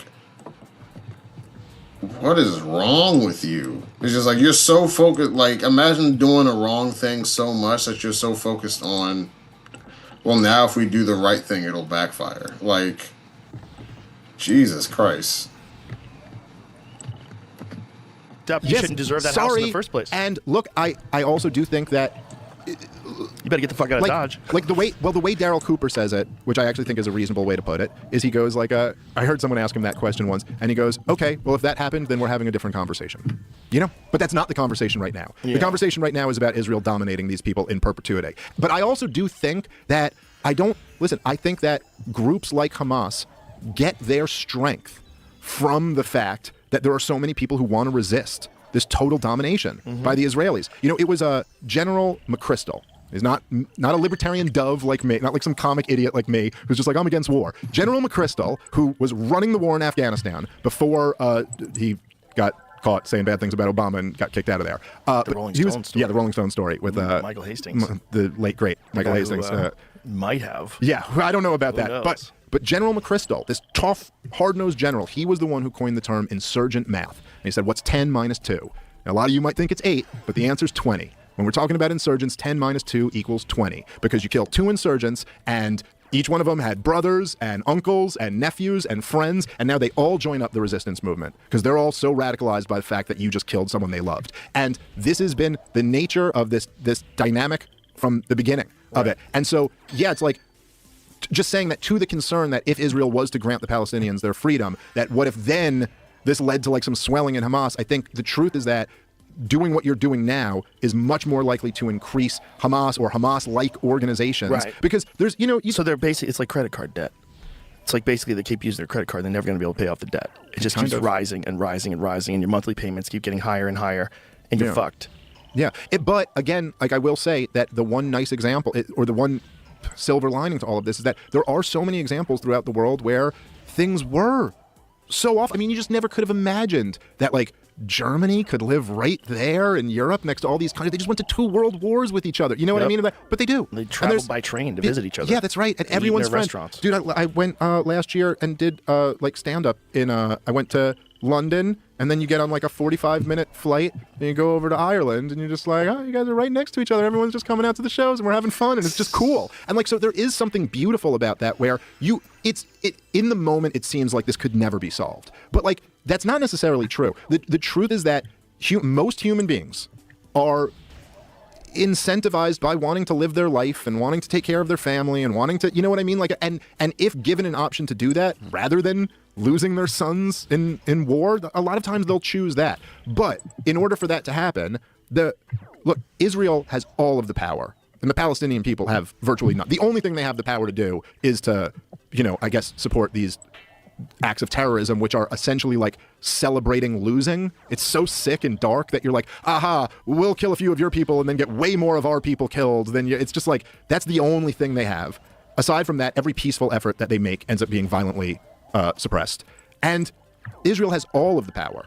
And in order to get to that step, it's on the ones with the power have to make some concessions. And the only way to get there is for Israel to like at least get back on some path toward like, hey, we are going to give you like your sovereignty at some point. There was some recent discussion of rebuilding Gaza, where they were talking about what they could do for that area once they rebuild it. What's the plan on that? Well, there's been a lot of different like things floated out, and of course Israel is always kind of talking out of both sides of their mouth. So like on one moment they'll be like, we just want Hamas, we just have to get Hamas out of there, and then they'll be like, well, we really do think that every country should take in a fair share of the Gazan people. Like they're floating out the idea of just cleansing the entire area. I know that the UN, I think, recently said that it would take 80 years to rebuild Gaza. I don't know if I don't trust UN numbers exactly. Rebuilding Gaza, 2 decades, they said? $50 billion over 2 decades. Well, someone just got paid.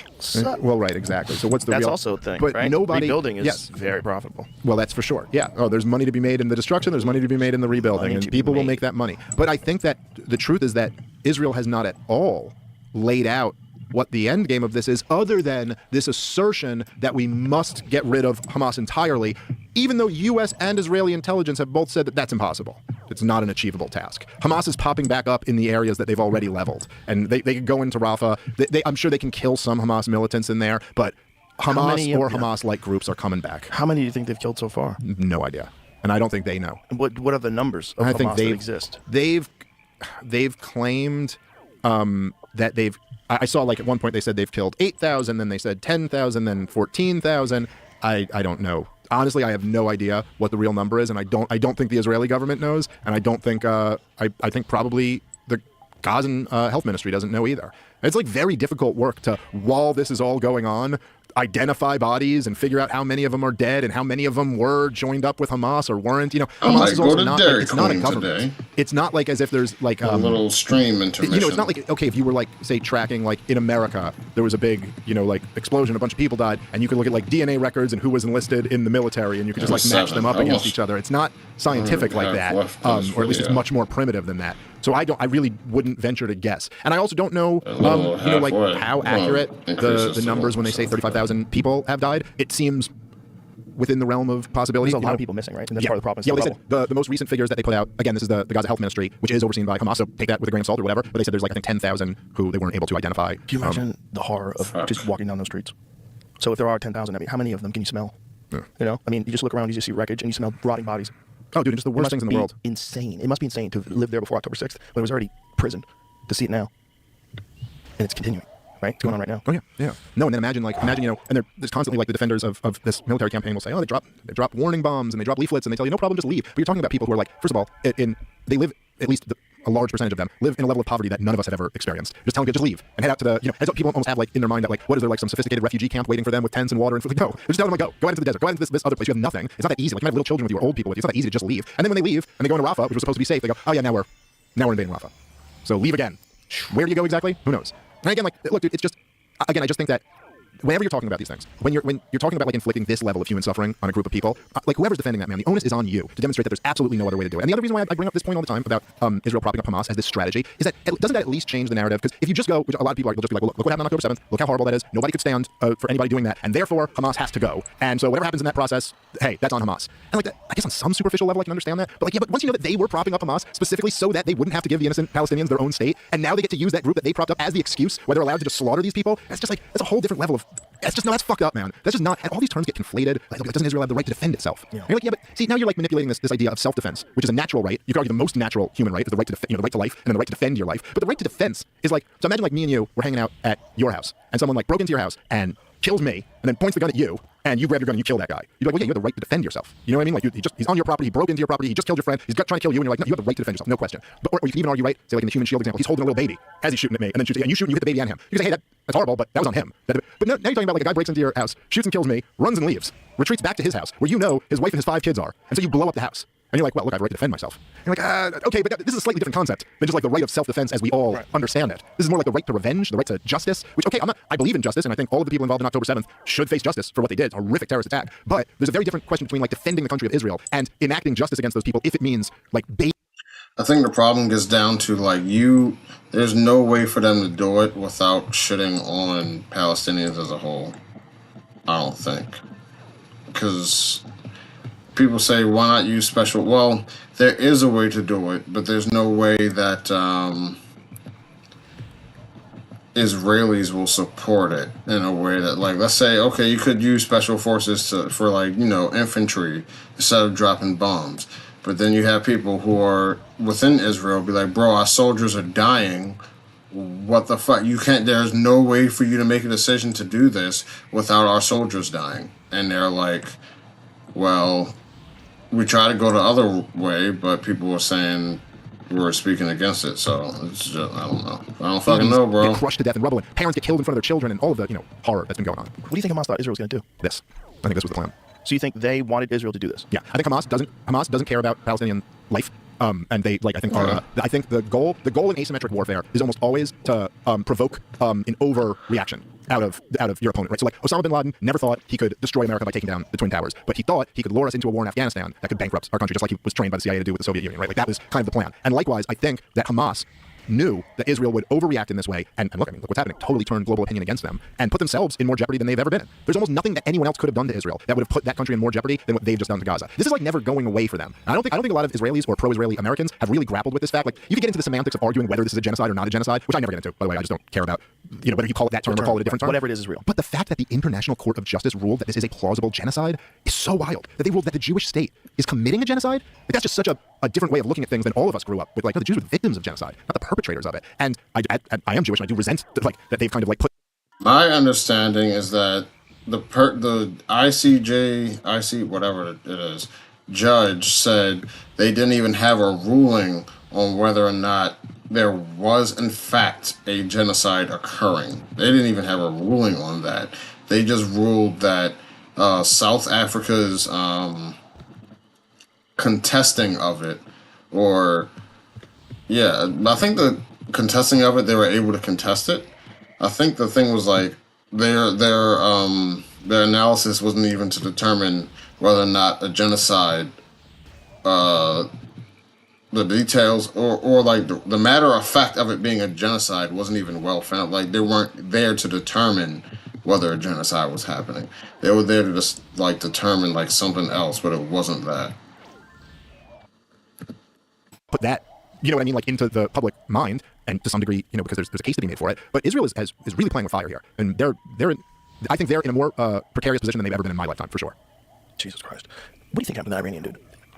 You know, I think that's just a crash in the fog. I think so. That is kind of my, yeah. Like you know, of course, you always in some weird perverse way want the more exciting story. Hey, don't fly in the fucking fog. Get in a helicopter. How about that? Well, I asked a few of my real smart friends. Like I was calling them about it. I called Scott Horton earlier today. And I was like, "What do you think about this?" And he was like, "It does seem like bad weather." And like, he was like, because they couldn't even like recover it. You know what I mean? Because the weather was so bad. Right. And also, it's not taking out the Iranian president doesn't really do anything anyway. Ayatollah is who has control. Yeah, they'll put another president in. It'll be the exact same thing. And I just don't think. My guess is that it was just bad weather. But I'm totally open to. There might be some evidence that comes out that it was something else. It's always more fun to think it's some secret squirrel shit. Yeah. I think this one might have just been bad weather though. It turns out it's really not safe to fly a helicopter in bad weather. No, it's fucking terrifying. You can't see. Fly right in the mountains. Yeah, You know? that's not good. No, it's not good. Colby. I don't know. Do you fly in helicopters, Joe? I have. Yeah. They don't make me feel good. Yeah. People tell me they're fine. They know how to do it. They're safe. They know how to auto rotate on the way down. Yeah. Yeah, no, Whatever, sure. bro. That thing seems weird. I'm sure that's what they told the Iranian president. Well, I mean, do they have helicopters that can operate through the clouds just like an airplane does? Right, where they know exactly where they are at any given time? I don't know. I have no either. knowledge on this subject, Yeah. but I just feel I've never been in a helicopter and I don't want to. It doesn't seem like as sophisticated a method of flying. I just feel like helicopterless life has been going pretty good for me, and I'm just going to keep riding down this path where you don't go on helicopters. Burr has a license, and he took me up. Really? Yeah. Bill Wow. Burr. He's really good at flying helicopters. It's one of the handful of times I've been in helicopters with him. We're flying around downtown LA. You just fly around. That's what's weird. They don't tell you where you can go and not go. I mean, I'm sure they do, but for the most part, once you say you're going to go to a specific area, you can just kind of fly around. So Really? yeah, it's weird. So you have a helicopter because they're below the airplanes. I don't know why I was already scared of the idea of flying in a helicopter, but flying in a helicopter that's being piloted by Bill Burr is just the scariest thing in the world to me. Like you just get pissed off at something in the middle and he's like yelling, and you're like, dude, focus, man. No, he's very focused when he flies a helicopter. He's All very, right. very, very serious about it. But he took me around these buildings, and he's just flying around buildings in downtown LA. Like, this is crazy. You just fly right by these skyscrapers. I mean, it does sound cool. It is cool. But I don't want to do it. It's kind of beautiful. Like, you're just flying around, and it's kind of leisurely because they don't go that fast. So Right, it's like just leisurely flying around downtown. I'm like, this is crazy. And then you look at a lot of those buildings on downtown LA. They all have like helicopter landing pads on the roof. Like, this is bonkers. Yeah. I mean, okay, I understand the appeal from him. That does seem fun. Yeah, it's fun. But then, you don't end up like this Iranian guy. Yeah.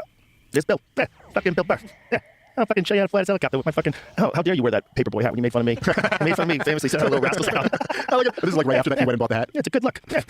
He's awesome. Wow. Him and Tim Dillon are the very best at ranting like by themselves on podcasts. They're the only podcast I listen to where a guy just goes off 100% by himself. Bill really by himself. Like Tim Dillon has a producer that's like a built-in one-man audience. Right, who he kind of plays off of him. Yeah, and he's great, but even one person is enough for Tim Dillon. Like Tim Dillon can rant with one person better than anybody on the planet. But he's very smart in the way he does it. Like have his producer right there, so he's saying funny things for his producer's laughing. Right. And then so he'll do that also on podcasts, same kind of thing. Whereas Burr is just him by himself. I'll tell you what. I know, like someone will just ask him like the most kind of basic question. Yeah. And then like he's just reading the question, and then it just launches him into this thing. Like he wasn't even planning on talking about none of this. Right. And they just launch it. It's beautiful. Yeah, both those guys are the best. Yeah, Dillon's the best though at just being hilarious about anything by himself. Dude, I mean, I met Tim like pretty early. He was pretty new when I first met him. And he was definitely like, I mean, he wasn't as, like he didn't have the chops that he has now. He wasn't as polished as he is now. But he was very green. He was brand new. I remember just like hearing a few of his rants on podcasts, and you were like, yo, this guy is going to be like a force of nature. Well, it's like it's almost like you see, it's like if you were watching like Michael Jordan playing high school or something like that, and then like you just saw like one move, and you were like, oh shit, we're doing that now. Right, all right, right, fine. Well, he came. It's such a unique perspective. A gay right-wing guy who used to sell subprime mortgages and did a lot of drugs. I'm still not convinced he's gay. I'm convinced he used to sell subprime mortgages. That for sure I'm happened. convinced he did a lot of drugs. I'm not convinced he's gay. It's fun. Every now and then you'll see it. There's like a moment where you see the gay come out, and you're like, oh, there it is. Oh, there it is. You hide it pretty well, Tim, but it's there. Look at him with the fucking glasses. Oh my god. And he puts those glasses on, so he's like he's in his own little world, and he just say the most wild shit about everybody. Did you see the Nancy Pelosi debate with the dude from Mumford & No, Sons? I still haven't watched it. I did. I know you asked me if I'd seen it, and then my buddy Rob Bernstein, who co-hosts my podcast with me, Part of the Problem, he was like, dude, you gotta watch it, but I just have not. I've been constantly traveling. Yeah, dude. He handed her. Well, I can't believe Nancy Pelosi actually did an Oxford-style debate. That just seems ridiculous. Who told her that was a good idea? I don't know. I mean, I guess she thought Winston is just like this fucking musician. Isn't he a banjo player? What's going on here? Pelosi interrupted by anti-Israeli. Pelosi reboot to her face during Oxford debate after condemning Americans clouded by guns, gays, God. What? What does that mean?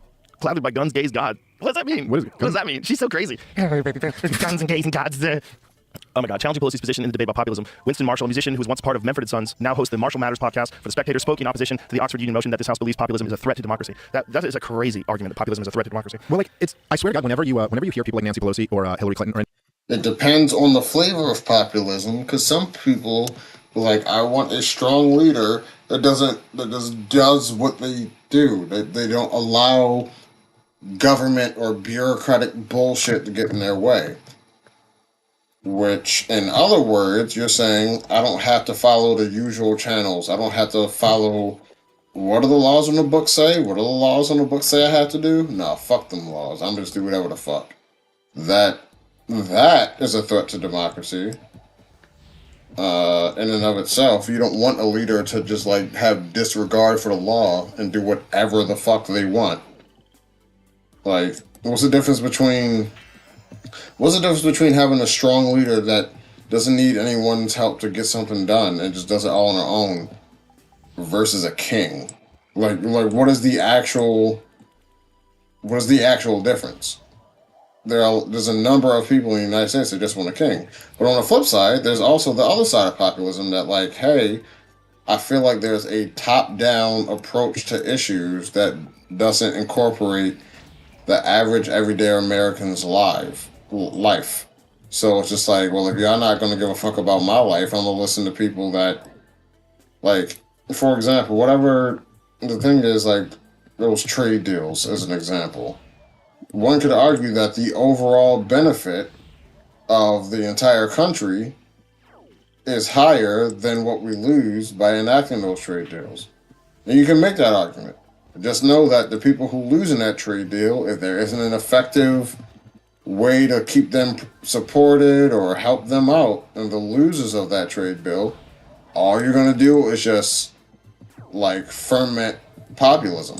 There's no other. It's like, we have losers for this thing, but we're not going to give a fuck about them. All right, fine. Then don't complain about populism in the future. You gotta pick your poison, bro.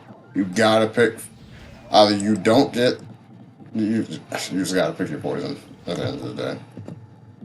Any of them use the term democracy. Just in your mind, substitute what they mean by democracy is our rule over you.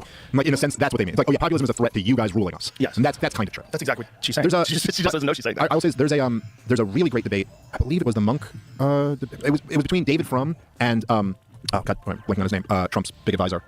Oh man, I'm blanking on his name. I'm usually pretty good with names, guys. But what is the guy who masterminded Trump's 2016 campaign? Yeah, Steve Bannon. So Steve Bannon and David Frum. David Frum was a speechwriter for George W. Bush, and Steve Bannon debated populism. And the crowd was so hostile to Bannon. Got the lotus leaves, got the paper. Yeah, I need 2 more. He basically laid out how the whole Trumpist populist movement is a result of your failures. Like, who are you, George W. Bush speechwriter, to look at us and say, like, why is there this populism? Gee, I wonder why. Maybe it's because the elites mismanaged everything. And so then there was like a movement that rose up like, hey, these elites are screwing you over. Populism is, it's not a sign that you have a healthy society. It's a symptom of a cause. You know, it's in the same way, I mean, you have talked about this a bunch before, but in the same ways when all these people be like, we need to have trust in our institutions. And you're like, well, yeah, but we also need institutions that don't lie to us. And when they do lie to us, you can't turn around and say, hey, you have to trust these institutions. Like, no, the problem started with you not being trustworthy, not with us not trusting you. I think people are starting to understand that better now. I really do. I do. I feel like that's definitely true. Like, you can't, if on one hand, you can't look at populism and be like, this shit is a brain rot in the country, but then not have either the same amount or more disdain for dishonest, lying institutions that try to subvert law for whatever, regardless of the agenda, whatever they think is better for people or try to enforce onto people. Like, you gotta have the same exact energy for both. Like, there's no way around that. I think there's been a pretty significant shift towards people being very skeptical about bullshit now, where it's just, there's going to be a ton of people, and some of these people, by the way, are paid. And this is what I've talked to people recently that are they either stream or they're YouTube personalities or they're Instagram social media personalities, and they have a certain number of followers, and they offer them thousands of dollars to do political posts. Thousands of dollars to talk about specific political issues. Damn it, there's no money in my politics. But you know how crazy that is? So, like, what if you have a really big account? Like, what if you have a big account like mine? We have like 19 million followers, and someone says, hey, we would love to pay you, to support blah, blah, blah. That is creepy, man. That's legal. That's creepy that you can pay people for their support for a political issue because it's this weird gray area where it's social media engagement. And I'm sure there's also there's probably a few steps between, it's not like a campaign is directly paying you. It's like a super PAC or a group that was funded by that super PAC. And then you could with a straight face say, I've never taken any money from the Biden campaign. Come on, and you're like, but you did take money from a group who's basically Biden's campaign. Right, like what the NIH did with gain of function research. We didn't fund nothing to do with it. Oh, this subsidiary. Oh yeah, this company that funded. Very good. Probably, but it had nothing to do with that. Yeah, those guys crazy. You're racist.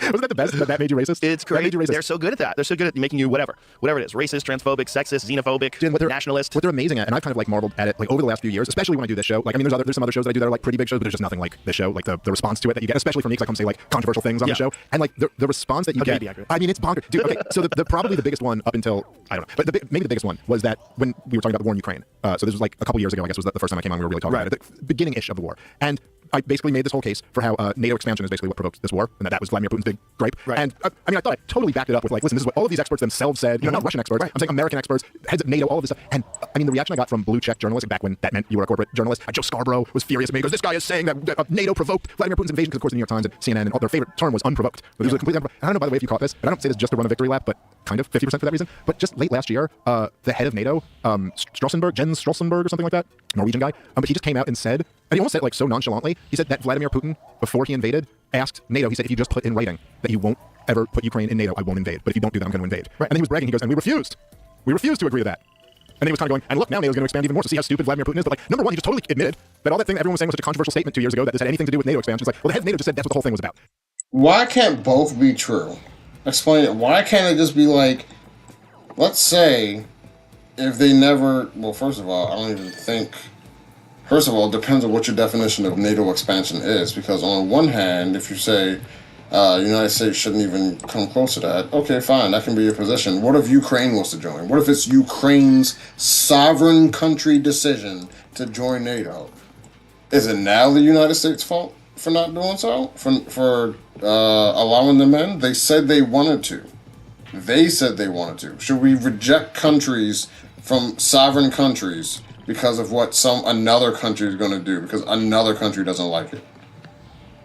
Like, would you ever, as an American, would you ever agree to that? And if the answer is no, you need to give a valid response. Or just say, well, might makes right. Might makes right, and I don't like it, but it is what it is. Might does make right. Because that is incredibly dissatisfying. I don't think anyone will ever say that. And it's also weird how another country can determine and a lot of people are going to say this about the United States, and a lot of people criticize the United States for doing it, but not criticize Russia. You should not be able to should be allowed to influence another country's foreign affairs. If Ukraine wants to do an economic deal with another country, sorry, Russia, that is not, unless that is your country, then shut the fuck up. There's no reason for that. Or if Ukraine wants to join NATO, Russia, shut the fuck up. It's like, who are you? We are, either you agree that country is sovereign or you don't. Full stop. And sovereign countries get to make economic and military deals with other sovereign countries. That's how it is. Or say, well, some countries don't get that luxury. Say that out loud. Don't imply it. Don't hide. Say exactly, you don't get to make that decision because you're weaker than the other country that we don't want to go to war with. Say it out loud. And that he wouldn't have invaded if he had just agreed to not expand NATO more. And then number two, you're like, oh, so you're just bragging that you didn't do that? So what, hundreds of thousands of Ukrainians have died now? We could have just made an agreement that Ukraine won't be in NATO and not done any of this? That seems better. But when you say it, when I said it 2 years ago, anyway, my point is just that they really act like you're crazy. Yeah, they act like you're an insane person. When you're saying something that you're like, no, this is like very common sense and clearly true. I don't think they even understand the history of it, even the people that are commentators. I think a lot of them don't. A lot of them that are jack of all trades, right? They're jack of all trades in regards to their understanding of the economy, international conflict, tech issues. You know what? I sent you this months ago, but this really was kind of eye-opening to me. So there's this guy, Liam Crossgrove, and he works for Grey Zone. He's a reporter over there. And so he basically did like this guerrilla journalism type thing where he was going up and asking congressmen questions, and then he made like a video where he kind of sliced it together. And there was some stuff of me on this podcast in the video, and some stuff of my guy Scott Horton, who by the way is great over at antiwar.com. His whole team over there is incredible. But so he made this video where he goes up to all these congressmen and congresswomen, and he asks them what they think about Netanyahu's propping up Hamas for all of these years. And to a man, to a woman, all of them just have this deer in headlights look, and they're like, "Sorry, what report are you referring to? I'm sorry, I haven't seen that. I'd be interested to see that, but I haven't seen that. What are you talking about?" And you just right away, none of them know. None of them even have the fuzziest idea what you're talking about. And you almost realize that. Weirdly, it was even eye-opening to me, and I talk about this stuff all the time, but you just kind of realize where it's like, oh, like, yeah, that's not their job. Their job isn't to, like, read books about this stuff and read newspaper articles and keep up with what's going on. Their job is to fundraise for their next election that they have and to whip votes for this thing that this lobbyist wanted. And if I get what this lobbyist wanted, he's going to contribute to my campaign. And if I get, it's like they're in a different world. They're not in the world of, like, actually thinking about this conflict and knowing things and learning more about it. Just like being the president, they have to have a comprehensive understanding of everything. Right. Everything. Which is impossible. Which is not possible. It's not possible. I will say a politician's number one job is to get reelected and enact policy. Their job is not to be informed, technically, if you really want to get down to it, we want politicians to be elected because we think they will put into law the policies we want to see. Full stop. If you're an idiot that's just parroting 2 + 2 = 4, or if you're someone that studied math and said 2 + 2 = 4, either way, 2 + 2 still equals 4. Whether your methodology to get there is correct or not. Yeah, that's all they're there for. It's an act of will of the people. They're not there to be smart. They're not there to be charismatic. They're not there to be morally consistent. They're only there to enact the policy and will of the people. So if the will of the people don't give a fuck if they actually have moral positions, then you'll never get that. It's not controversial. And the other thing is they're always talking like they're in a position of expertise. One of my favorite interviews was when AOC was talking to that lady and she asked her to expand. About Israel-Palestine? Oh Yeah. my God. She just collapsed into herself? It's literally like a fifth grader that didn't study. Yes. And then they ask you about the subject, but you didn't read the book. And then, it's about Billy and his dog and a really good relationship with these dogs. But the crazy thing about that interview is that it's like, okay, so her first comment comes off with like total authority, you know, and then like one little follow-up question. The question's like, well, what do you mean by that? And then you just see her get weaker and weaker, and then like one more, but what do you mean by that? It's like, I don't know what I'm talking about now. And then she literally goes, I'm really not the expert. She just gave up. But she kept going before she gave up. She tried. And you're supposed to know about that if you're going to talk about that. It's not that hard to educate yourself on it. Oh no, a little bit at least. I mean, try. You have an understanding of the history of the conflict. It is a crazy, convoluted one. This is it. This is it. Yeah, sure. Play.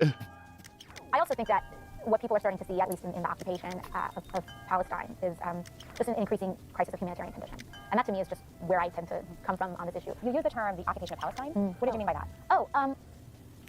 I think what I meant is like the settlements that are increasing. No, that's not what the occupation means. Where, it keeps getting better. Palestinians are experiencing difficulty in access to their housing and home. Do you think you can expand on that? Yeah, I mean, I think I'd also I am not the expert on geopolitics on this issue.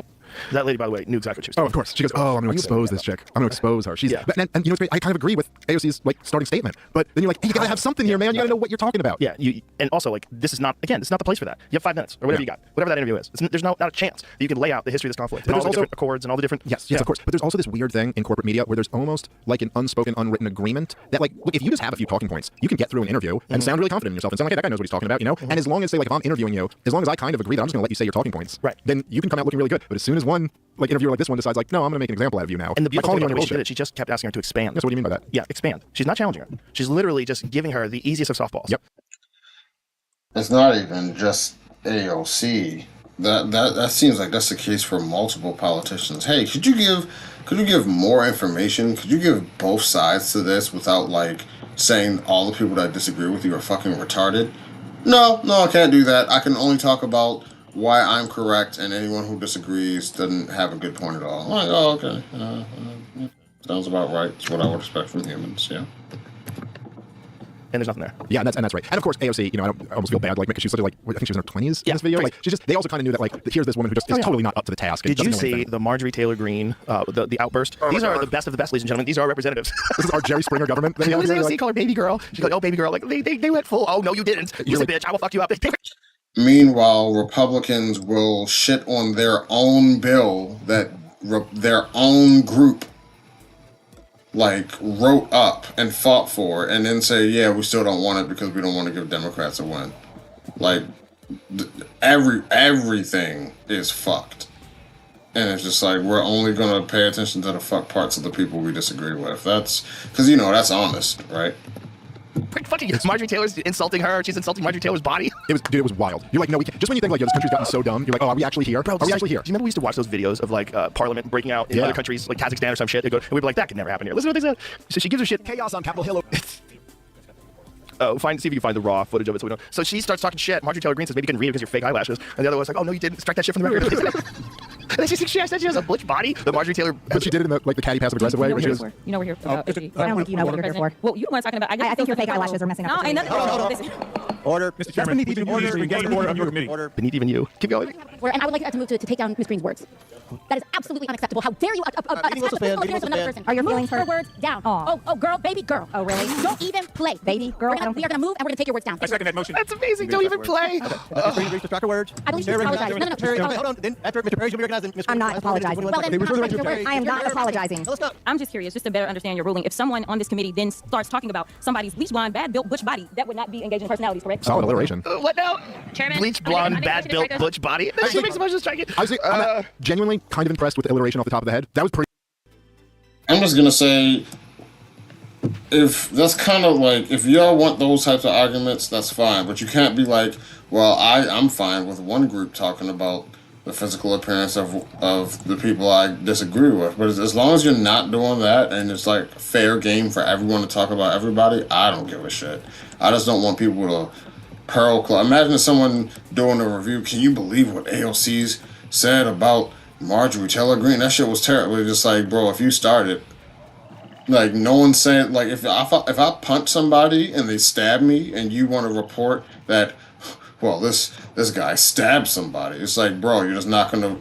You can say I went too far, but you're not gonna even acknowledge the fact that the other person started the, like, okay, but. Pretty good. The bleach blonde. I just see people going at each other. It's not bad. She thought about it for a while. She had a little She time. probably had that in her. Yeah, she had a little time. Yeah. There's a lot going on. AOC jumped in. There's a little time to concoct There's that. a little moment when she goes over to AOC, she's like, I got one. I got one here. Or like, She's just talking shit to each other like they're on Twitter Spaces. like the next line should be like, you are not the father. Like, it's just the middle of this chaos. It's just fucking insane. Those are representatives. Yeah. Yeah, that's insanity. I mean, other countries have to be laughing at that. That's what people vote for. People don't vote for policy anymore. So well.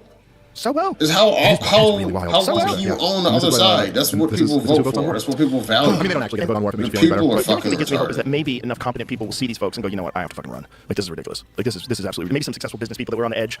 Yeah. Also push them towards the, just someone who just gets cut the fucking shit. Or even if not running, I do think there's things like Elon Musk buying Twitter. I do think was kind of like a move of kind of like, okay, he's not going to run for office. That's probably not his calling in life. But he was like, Well, he okay, can't be president. Well, that's right. Well, he can be president, but he could run for it. But that's not Elon Musk's best use of his abilities. But to buy Twitter and just be like, hey, look, I see what's going on here. We're going to make this one social media platform that isn't in lockstep with all of the other progressive ones. Things like that are really important. So, Bro, if they make it so hopefully that you could have been born somewhere else and be president of the United States, running Twitter, SpaceX, and Tesla while being president is the most Elon Musk thing to do ever. That's true. So he wouldn't even step down from the. It's on hold. I can get it all done. Get it all done in 20 minutes. Have a few meetings. Well, I mean, But then if you did that, the thing is like this is what all the conspiracy theorists are fearing about these people coming into the country. They're fearing that the people coming into the country, what they're going to do is offer them citizenship in regards to in replacement of military service. So they'll serve the military, then become citizens, and then if there's like some sort of crazy thing breaks out, well then you have your immigrant army against the original people that were here when they got here. yeah. No, I mean, there's a lot of concerns with that. Because Right? otherwise, AOC reveals darker intentions behind Marjorie Taylor Greene. She's saying that she kind of did this on purpose to derail the actual hearing they were having, because after that happened, they went into chaos. They stopped doing what they were there to do, actually, and just had like a vote without having any amendments or any more discussion. It's a microcosm of what authoritarians do on a larger scale. I don't think she's thinking that far ahead. Marjorie Taylor Greene is a wild lady. I don't think she had a master plan. Shit. I think she was just insulting her Yeah, she's eyelashes. just insulting her. She's just talking shit. I mean, I don't know. I wasn't there. I can't imagine that she's doing this as like some Oh shit, good hit. You talk shit about me, you're asking for that back. I don't think she's doing a Hamas here. I think the simplest explanation is that she just wanted to insult that chick's eyelashes. That's my guess. The girl, because they were insulting each other, right? Because she said you don't know what you're talking about. Like, she said something about you didn't even read it. Like I think you're messing up with your fucking fake eyelashes. Yeah, she chimed in first saying, "Do you know what you're here for?" But that was after she was saying that she was derailing it right away. I don't think you know what you're here for. I think your fake eyelashes are messing up what you're reading. So the other girl, what did the other lady say before that to her? It was cut off that we didn't see in that clip. That's why I was just going like, maybe she didn't think it was the whole thing, but also maybe someone just said before, hey, if you get a chance to fuck this up, go for it. I suppose it's possible. Yeah, it's possible. It's certainly possible. It's always possible. But I just don't. I think that's just how she behaves. Yeah, but at the same time, if you were like her, and then someone came up to her and was like, "Hey, I need you to like mess this up and draw it out," she'd be like, "No problem. That's my specialty." I got this, for you. honey. Are you telling me to turn this into a shit show? Oh, no problem. She's gonna do a bump of coke before she does like it. crack her neck. Let's go. Oh, you got the right bitch for the job on this one. I'll tell you. Yeah. You know my favorite guy was that the gay dude who lied about his past. Santos? Yeah, and now he just talk shit about everybody. I know. Dude, his lies were so crazy too. Like they would be lies like it wasn't even lies like with like a political benefit to it or something. It was just like a lie like it was like as captain of the volleyball team at Harvard. And they're like, not only did you not play volleyball, you never went to Harvard. Like none of this is real. Like you're just making up things. You're like, Did he say that? Did he really say that? Did you make that one up? Just making that one up. It was like lies like that. What did he lie about, Jamie? But he's hilarious, man. When you hear him interviewed, he's fucking hilarious. Where he turns on and talk about how they're all stealing money and this one's the worst. That's great. Well, he's a con man in a fucking sea of con men. According to New York Mag, he lied about this. Lied to donors. Allegedly lied to donors, then used their money to make purchases at Hermes and OnlyFans. He used campaign money for personal travel and Botox. Oh my god, I love this guy. Allegedly lied to collect unemployment benefits. Oh my god, that's so funny. He's charged with, hold on a second. He's charged with stealing people's identities and making charges on his own donors' credit cards. Wait, where you going? I'm just going down the list. Yeah, but I'm reading it. Right here. This is where I was. Okay. Well, stealing people's identities and making charges on his own donors' credit cards without their authorization, lying to the FEC, and by extension, the public about the financial state of his campaign. So Santos falsely inflated the campaign reported receipts with non-existent loans and contributions that were either fabricated or stolen. So he's just making up numbers about how much money they had, stealing people's money. Dude, spending campaign contributions on OnlyFans and Botox is just I mean, it's hard not to root for that guy. Listen, they're all crooks. Look, the inside trading is off the chart. It is so crazy that that's legal. It's so crazy that that's legal. So while that's going on, you can get mad at this guy for this. This seems minor. Dude, you look, no, that's it. And that's what's so kind of like funny about it is that I feel like there's a certain level of transparency that the American people want that the laws are not there for. And I'd almost rather, let's say people are, well, we can't, like, when it comes to like PACs or something, it's just like, like PACs can't support like presidential things or like political things or something like that. Super political action committee is what PAC is for. But like nonprofits can't support candidates, but nonprofits can support PACs that support candidates. So it's just like effectively the same exact outcomes can happen. It's just you added a middleman to it. But it's just like, But once people figure out the methodology around that, then it's like eventually that becomes meaningless, in my opinion. Like you think about dude, the Clintons. Okay, Bill and Hillary Clinton have. Why even since have the I was a middleman little if you can kid- do the I mean, same like, exact shit anyway? Basically, I was like 4 or 5 years old. It was when he was governor in Arkansas. Their entire career is they were public servants and they ran a charity, and they're worth like $100 million or something like that. Like, wait a minute, huh? Wait a minute, so you guys haven't been practicing law any of this time. You haven't been working in some industry where you've made tons of money. You were public servants who make, healthy salaries, but not like that's going to put you in the hundreds of millions of dollars. And you ran a charity, the Clinton Foundation, and now somehow you're Barack and Michelle Obama. He goes into the White House. Look at the house he lives in now. It's like, so there is almost something where everyone turns at Santos because obviously, like, that's such a cartoonish, easy, version of it. Yeah. But it is kind of wild that there's so much outrage against this guy. And, it's like in the same sense where, like, there'll be like corruption in, say, like some Eastern European countries. There's corruption where, like, the level of corruption is like, if you get pulled over by the cop, you could slip him some money and he'll let you go. Now, we don't have that in America, right? Like, you can't really ever slip a cop money when he pulls you over in America. You may wish you could in certain situations, but you can't really do that. Now, I'm not saying it's never happened, but you really can't do that in America. But we have, like, the prison guard union lobbying to keep mandatory minimums on marijuana. So, like, okay, you can look down your nose at this primitive form of corruption, but think about how fucked up that is. You know what I mean? You're like, and that's just, all it is just corruption on a much, much bigger level. But it's legal corruption. Exactly. And everyone just accepts it. It's a wild time, my friend. Because people have access to information now that allows them to really see all this stuff. Like, the insider trading thing's probably been going on forever. But we didn't even hear about it until about a decade ago. Yeah. Oh, very rarely came up. It was just kind of accepted that, like, all of these people are rich. Yeah. And we don't really know where they got their money from. It's like Jimmy Carter. And that's one of the things that people loved about Jimmy Carter. Is Jimmy Carter, to the end, really just maintained a very simple lifestyle, and just never chased money. He never was that guy. He didn't do those crazy speeches where he talks to bankers and makes $500,000 for some strange reason. Yeah. Like those speeches are wonderful because those are the cutest. Those are the cutest ones. He's like, wait a minute, your policies benefited these corporations, and then, surprise, surprise, those people after you leave office want to hear you talk so badly. They're willing to fuck the market up. Yeah, well, I'll tell you, willing to give you hundreds of thousands of dollars come talk. This is also, I think, where there's a flaw. Okay, so this is maybe one of the reasons why I'm a libertarian and not a progressive. I mean, there's many reasons, but one of the things I think a lot of progressives, who I think are like well-intentioned, their big thing will be like, we gotta get the money out of politics. That will be weird how you'll have people that like go into politics and then come out millionaires or some shit like that. That shouldn't, especially if like what, you get paid 6 figures a year to be like in Congress or something.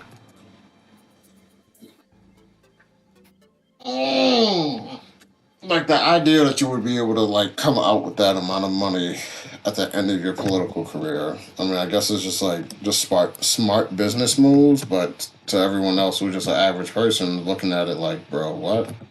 And what they mean by that is that we can't let, say, corporations contribute to political campaigns or something like that, because then, of course, they're just basically buying, corruption. Right. But I think, like, the flaw, like Cenk Uygur and people like that, that's like his big issue, is get the money out of politics. I think the flaw in that is that, but they always find a way to get, because look, those speeches, that's not contributing to anyone's campaign, and that's not technically rewarding you for bailing out the big banks. It's just you happen to bail out the big banks, and then they happen to really want to listen to what you have to say after that. Look, of course, the book deal's warranted. People want to read your book. It's like the idea that you could ever close down on every single loophole. Look, the Saudis weren't allowed to contribute money to Hillary Clinton's presidential campaign, because you're not allowed to do that. But they could give $10 million to the Clinton Foundation, and then once Hillary Clinton lost, it's so weird, they stopped donating. Like, I don't know, they just stopped being interested in charity. The House of Saud was really interested in charity for a while there in 2016, and then they stopped being so interested. So essentially, I think like the libertarian view on it is that it's like, no, whatever rule you want to have, if you have this much power in Washington, D.C., that power is going to be corrupted. And people will find a way. The only answer is to reduce the power. Yeah, and isn't the charitable foundation thing a sneaky tax way of making money? Oh, yeah, for sure. Because there's a thing about charitable foundations, like everyone who's like really rich seems to have a foundation. Yeah. I mean, I'm not the expert on that or anything else really, but I know that they certainly like get a whole bunch of tax breaks that you wouldn't get if you just started a business. Well, not only that, but if they're doing things like Gates, for instance, to promote global health, right? So he gets involved and he makes money off vaccines. So he sells his stock and then starts talking badly about them. Yeah. I mean, it's pretty wild. It's wild stuff. It's wild. It's wild that you can make money, like hundreds of millions of dollars, while you're running a charitable organization. But if you also think about it, like the hundreds of millions of dollars that these guys make off of that is nothing, because the legislation that they're passing or the policy that they're pushing is making these special interests hundreds of billions of dollars. Yeah. So if you buy off a politician for $20 million and you get, like a no bid contract that's going to be worth $200 billion to you, that's a pretty good return on investment. There was a article about this particular area of Virginia that's like the most expensive real estate in the country, and it's all where the lobbyists live. And I think is it All you gotta do is just force people to wear like a banner or who was supporting them. And if you say, well, I'm only supported by PACs, I'm not supported by any individual place, just have an open list about where the PACs get all their money from. Lincoln, whose house that they're picketing in front of, that they've been essentially there since. See if you can find it. I think it's Blinken's home. He has some crazy fucking setup there, some fucking dope ass old school mansion, and they're all camping out in front of his house. It's the Palestine, free Palestine people, and so they decided to constantly protest in front of his house. Yeah, Anthony Blinken's family is the latest target of Washington's ugliest protest trend. So they just camp out in front of his house and they're pouring blood on the ground. I mean, it's a little weird to do with your baby. Stop the genocide in Gaza. And so I like this better than just blocking the road. It's definitely better than blocking the road. Blocking the road is the dumbest fucking thing of all time. And I mean, this is what people do if you're involved in war. If you're involved in people dying. Welcome to Kibbutz Blinken. Oh Jesus. Yeah, so I think they've been there like for months. I'm waiting for this video to end before I constant go encampment. eat. And they've got this thing. They're just going to protest in front of this guy's house.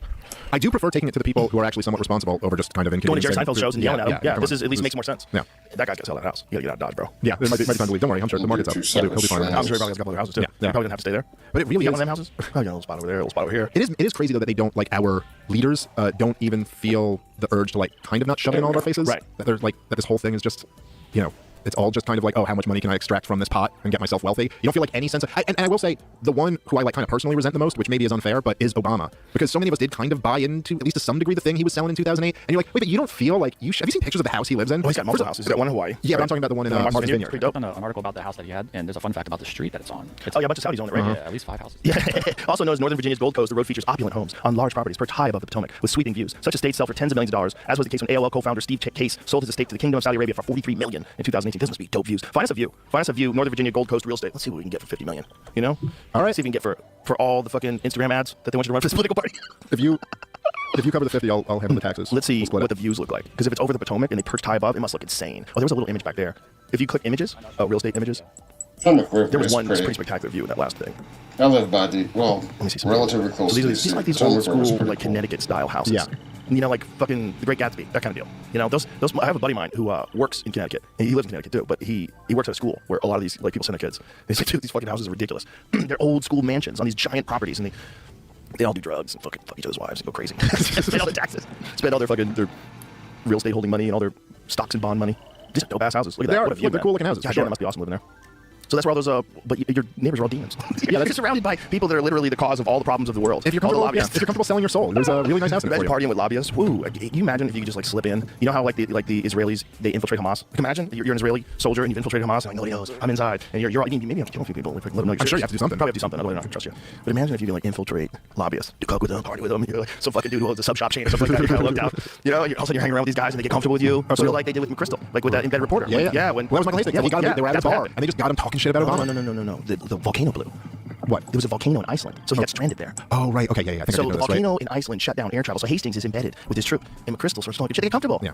You can't keep the act up with the reporter around forever. After a few months, And I think also, or a few weeks. I think also because he was a Rolling Stone reporter, it was like their guard was down a little bit more. Like they weren't like, this isn't like a Washington Post or New York Times. He'll probably run some kind of like Right. pop story about this. You know what I mean? Yeah, And then probably. he like really ran the story. Yeah, and like used quotes of the guy disparaging Obama. Yeah. And was forced to resign. And there's something really interesting about that though too, just like a little bit of a window into like The lobbyist? Well, I just mean that there could be generals who are just like, you know, in their private time being like, dude, fuck this guy and his bullshit commands. You know what I mean? Probably.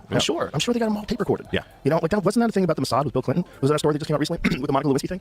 Oh yeah. I think I did see something about this. They Right. recorded him. Yep. Yeah, they recorded him. You They're know? fucking good, man. They're good. And they catch those dirtbags, those dudes. They're just like pussy hounds. You get two types of people that want to be president: warmongers and pussy hounds. That's all you get. And sometimes if you're lucky, you get pussy hounds also. Well, for the most part, you get one of two. It's almost like, okay, if your dick still works, you'll be a pussy hound. If your dick doesn't still work, then you gotta launch rockets to like Right. make up for that. So it's Sometimes. like it's almost the same impulse. Maybe, but sometimes if your dick works, like, hey, don't fuck this up. I'm trying to get laid. Yeah, well, that's what I mean. That's what you'd probably rather that way. Or sometimes when you're an old man and you don't want to fuck anymore, you're like, look, enough already. Just I want to play golf. Yeah, I just want to relax, go in the sun. Like, I'm over it. Stop. You're like, I've had my sex. I've blown up my things. Let's just chill. That's what we need. Yeah, that's the argument. That's what Trump is at this point of his life. Well, oh man, I don't know. I don't know either.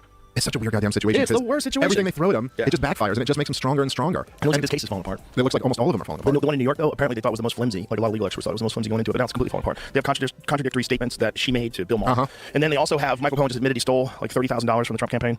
So that's not good. The really fascinating one was the, which that sounds like what Michael Cohen would do. The really interesting one was the FBI with the picture of the, Like the top secret classified. Yeah, tell about that because most people aren't even aware of this. Well, it seems that the FBI, you know, when you see the pictures of them on the ground there with all the classified, it's like, oh, that was put there by the FBI. So it's not as if like it was presented as if, oh, look, this is what Donald Trump was doing. The sheets that said top secret and classified didn't exist before the FBI came along. They put the sheets saying that, right? And then they so they leaked the documents and they put pictures of these new things that they put over the documents that said top secret and classified. Then they took a picture. This is very important to just make this distinction because the documents were classified, but they didn't have fucking signs on them like TNT. Well, and it also is. It's seeming more and more like there were several instances where it seems that Donald Trump was constantly being trapped. Going all the way back to the 2016 campaign, if you remember, there was this famous meeting with the Russian at the Trump Tower Hotel. But when you actually look into it, what happened was like some Russian woman said she had dirt on Hillary Clinton. They got there to a meeting with her and she had nothing.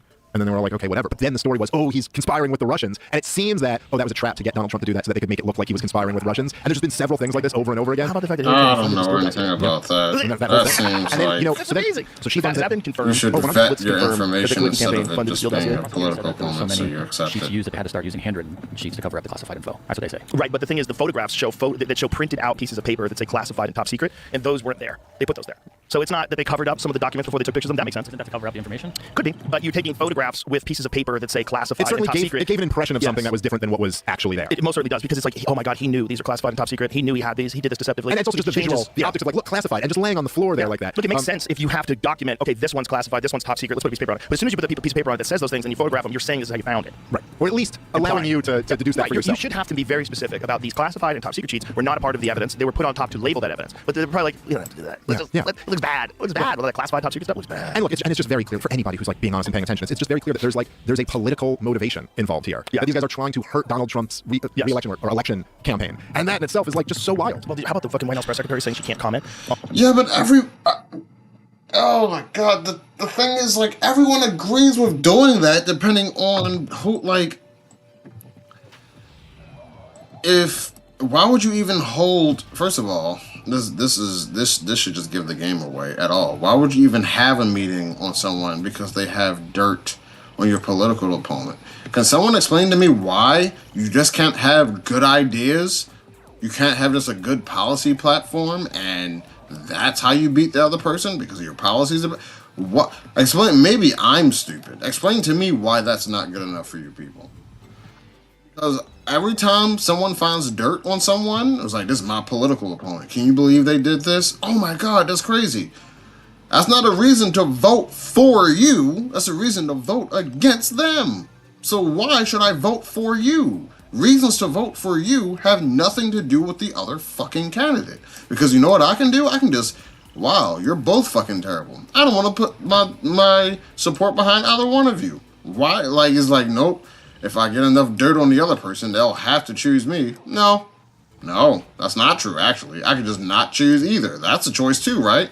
Do you have a reason why I should vote for you now? I'm not the other person. Good fucking job, y'all. Because it involves the 2024 presidential election, so she can't comment on Trump's trial because it involves the 2024 presidential election. Which is so ridiculous. You can comment on the elections. Your whole job is to comment on the election. Also, you're not supposed to say that trial is about the fucking election. You're not supposed to say that. DNC Clinton campaign agreed to steal dossier funding fine. They got fined? Oh, they 100%. How much did they get fined? They got fined $113,000 to settle a federal election commission investigation into whether they violated campaign finance law by misreporting spending on research that eventually became the infamous Steele dossier. That is wild. That all that cost them was $113,000. Imagine that's a good deal. PR you got out of that? How much fucking Trump colluded with Russia talk you got out of that? That's hey, just be real quick. And then I can talk about this more. We'll be when you right back. That was the studio where we got in trouble. I got in trouble because I said that if I was talking to a 21-year-old healthy kid, I wouldn't tell him to take that shot. Wasn't that in here? That was in the other one. That was in the Red Room? Early days. That might have been our first podcast in Austin. Yeah, probably was. Well, it aged pretty goddamn good, Joe. It aged pretty goddamn good, didn't it? Yeah. It's crazy to think about. I swear to God, like, this is always, especially now, because like we've been doing these shows together for so many years that you can go back and look at like the things that were so wildly controversial to say then. They're 100% accurate. And they're totally accurate. And now it's not even controversial at all to say. It's just like, oh yeah, that's common sense now. Yeah, most of those things now. And it's just. I think these kind of conversations, though, contribute to the public's distrust in mainstream media. They really know what the fucking game is now. It's a really interesting statement because that's their argument. You know what I mean? That's CNN's argument about why we need to cancel Joe Rogan is because your conversations contribute to the public mistrust. But then like my counter argument to that is like, yeah, but that's good. Yeah, no one should trust you. You did that to yourself. Yeah, you guys are a bunch of liars. Yeah, you're a bunch of liars, and I should have sued you. I mean, dude, 100%. Slam dunk. Yeah. I don't want to go to court. I know. No, that's why. I mean, like, I just want to see them. Also, I felt like I know how this game gets played out. It's like when you're doing jiu-jitsu with someone and you're in the half guard, and you're like, I'm getting out of this. I'm getting out of this half guard, and I want to mount you. Yeah, well, it did. I mean, look, it totally blew up in their faces, and they're done. I mean, after the COVID stuff, I don't see any recovery. I think the corporate media is just going to get less and less influence. It's already, you see how much it's moved up. Look, one of the big ones to go back. They were trying to do this with the reorganization of CNN. They were trying to get back to hardcore objective journalism without some sort of editorial bias because they said, listen, this is the only way out of this. Yeah, but even that was never really. It was like, hey, let's not be so blatantly anti-Trump and let's get back to just, yeah, but still protecting all the powerful people. And still, it's not like there's ever really going to be. Look, you're never going to like see a discussion on CNN about how like you have these think tanks in Washington D.C. who advocate for war and they're funded by weapons companies. So like, what do you think that means? Is that ever once come up on CNN? No, never, and it never will. Do you think that they would ever have a Anderson Cooper, which is brought to you by Pfizer, investigation into Pfizer? That seems unlikely. Of course not. And look, it's not even again like take the example of say even Chris Paul, right? Who now he's over with Valuetainment with Patrick David, our boy. This is why money is so like. I feel like money is just destructive to so many things. Like money should not be tied. I understand like money is like you need money to basically run everything, but it's just like when money becomes like the primary objective and you no longer value like. Imagine if you're a news company, you're just like, well, if we just give straight information and facts and statistics, no one's gonna watch us. Well, then what the fuck is wrong with the population? The reason you watch the news is to be informed. You don't watch the news to be entertained. You're a fucking retard. Why would you ever watch the news to be entertained? You're retarded. Like, why would you do that? Like, and so it's just like, well, now that if I'm a media company and I want people to watch me, I have to throw entertainingness in it, which is there's nothing wrong with it being entertaining, but the primary focus of your news company is to provide new information so that people are more informed. If money comes to if you're sacrificing that idea for money, your news company shouldn't exist. And all you stupid people out there who will be like, I'm not watching it if they challenge my ideas. I'm not watching it because it's not entertaining enough. Just say, well, I don't value being informed as much as I value being entertained. Just say that. But you're not going to say that because that sounds dumb as fuck. And all of a sudden he's talking about vaccine injuries. At least I'll say I don't do research like that, which is and I don't learn that, but I'm not going to... But as soon as you're over here, now it's okay to talk about this. You know, you kind of see it like happen. It's like, oh yeah, no, there's humongous power centers in America. There's like the pharmaceutical industry, there's the banking industry, there's the war industry, there's all these big ones. And none of them ever get really questioned in the corporate media. Like one little action might be questioned every now and then, but the whole system as a whole never gets questioned. You'll never see like a real, you'll never see a piece on CNN about like, do we really need a central bank? Does the Federal Reserve do more good for the American people, or does it do more good for Wall Street? You know, like that conversation will never come up. Never. It won't. You Because can't there's too have many powerful people who would be, like scared by that. And if that's the case, we're never going to have logical solutions to a real informed measure that we could put into place to fix things. It's not going to happen. Well, but look, I'm very encouraged by certain things, right? And I'll say Tucker getting fired from Fox News and being bigger than he was on Fox News is really amazing. Pretty wild. Nothing like that's ever happened before. Also wild that he interviewed that dude who said he blew Obama. I was like, yo, I forgot to ask him about that. Yeah. He got me with UFOs. He had an agenda, goddammit. He came in and got me where I'm soft right off the bat. Got me with UFO and angel talk. How did you get to that It's question? pretty funny just coming here like, hey, Joe, you never heard of UFOs before? Heard of UFOs? Well, I did definitely want to talk to him about that No, of because course. he's got this very specific perspective that's very biblical. You know, he's got a very religious perspective on it. He thinks it's angels and demons, which is really fascinating. You know, that there's good entities and bad entities and that they've always been here. Like, that's a mind fucking half. Yeah, it sure is. And I don't really understand much about it. I also haven't talked to Tucker about that, and I would be interested to, because he will allude to at points like that he's had people inside the government kind of confirm things. So I almost want to ask him, not even on air, it's like off air, like, okay, so what exactly was? It's one of the craziest things that Bob Lazar said. And he said this way back in the 1980s. He said there's a very bizarre religious aspect to it. And see if you can find him saying this, because I don't want to paraphrase this. But he said that what they were, he said it's going to sound crazy to say, but the way they have it described is that human beings are vessels for souls, that we're containers. And that's why they're interested in us, that we're containers of souls. Now I want you to imagine a scenario where AI is ubiquitous in the universe, and that this is where intelligent creatures, they get to a certain point in their evolution where they create an artificial intelligence, and that artificial intelligence is far superior. But in order to do it again on another planet, you kind of have to start the same way you did it on Earth. You got to start with biological organisms that have souls. So if you want to make intelligent life, you got to start with souls. Because you have to have these creatures that have like these human reward systems about breeding and controlling resources and controlling real estate and territory, and that those are the ones that are going to like scramble to innovate. And then they give birth to this superior life form. But the only way to do it again somewhere else is you got to do the same thing. So like, if you believe that life exists in a similar form all throughout the cosmos, that there's kind of similar fish and kind of similar thing, I don't know if that's the case. We have no evidence. But if what we're seeing in these different galaxies, what we're seeing in these different solar systems that we observe is planets in these Goldilocks zones, if that was the case, that the way to get these things to keep doing, you need to get it's the soul. It's the thing inside the living organism that's causing biological evolution, the actual essence of the creature. That this thing is what's going to determine whether or not it hits the innovation level required to achieve artificial intelligence, and then that's what they are. So what we are to them is like these little soul containers. They don't have souls anymore. How about that mindfuck? Listen to this. It is a mindfuck. Extremely classified document dealing with religion is about that fact. Period. But why would there be any classified material dealing with religion? I want to go back to the religion thing. I want you to say it. It's so far out. It's just your objection has been noted. Okay. What does it say? That we're containers. That's how supposedly the aliens look at us. That we are nothing but containers. Containers of? Containers. Maybe containers of souls. You can come up with whatever theory you want, but we're containers. And that's how I will say for all restricted information, all of it, it's restricted because there exists some benefit to having it restricted. The thing is, if there is information being restricted, that is for, it really depends. I want to say for financial purposes. If you're a company and you have a patent, you don't want people to learn how you make something because that'll like make your business no longer profitable because everyone can do what you can do. No one will go to your business. Okay. But there are certain things that we're just like, let's say, I don't know, human beings need water, right? Let's say there was a thing to where like someone figured out how to make water, but like there are droughts around the whole world. At a certain point, the money becomes less important than having people have water or have access to water, right? In that situation, having ignorance just hurts people. It does make you money. It does. I'm not going to disagree with that, but it also hurts people. Like the conversation about what should and should not be hidden is a conversation that people need to have. that were mentioned in the document. That religion was specifically created, so we have some rules and regulations for the sole purpose of not damaging the containers. Yeah. Wrap your head around that. I mean, We're about 5 years away from talking to a robot, Dave Smith, that's indiscernible from you.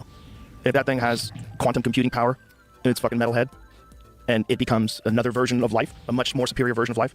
And then they keep doing that forever all throughout the cosmos, but the only way to get there. Are you going to start having AI Dave on the podcast instead of me? I want to do my ads for me. I'll hire AI Joe to do my ads for me. You don't want to do the podcast, but you're like, I don't, just reading ads. Well, I don't want AI Joe to do the podcast because AI Joe is going to have to rely on all of my opinions I formed up until now, and I might change them tomorrow. Yeah. I can't have AI Joe assume it's going to know how I think about things because I don't know how I think about things. I like to be open-minded to the point where I'm willing to take into consideration new ways of looking at things, new possibilities. I don't know if AI is going to do that. It's going to be too smart for that. Yeah, maybe. I mean, it is interesting. It is such an interesting thing. But on the point of containers, isn't there something? I'm literally just kind of thinking out loud as I say this, but there is kind of something where we all do accept to some degree that that's true. That we're kind of containers. I mean, like, in the sense that have you seen a dead body? Well, right. If you look at a dead body, it's like it's empty. Yeah, you don't look at that like, oh, there's that. You're like, yeah, let's put that in the ground because the person, what we think of as the person, is gone. Now, I'm not saying there's anything like, controversial about that statement. Like an atheist or a religious person or anyone would kind of agree with that. But it's something we all just kind of take for granted. But if you really think about it, it is like the magic of what makes us us is something that's being contained by this meat shell, and it's different. It's not the same thing, and it's not really anything that we, at least at our level of scientific understanding, can really tangibly measure. Right. Like, what is it from the reductionist atheist position? Like electromagnetic waves in your brain, right. and then when that goes, it's just a piece of meat. Now again, it's I don't know. It's a little bizarre. We don't really understand it. And then the thing is, like, okay, if we have souls, do other animals have souls too? Like, sure seems like dogs do. Dogs definitely do. There's a weird relationship that we have with dogs. It's very strange. My dog's basically my son.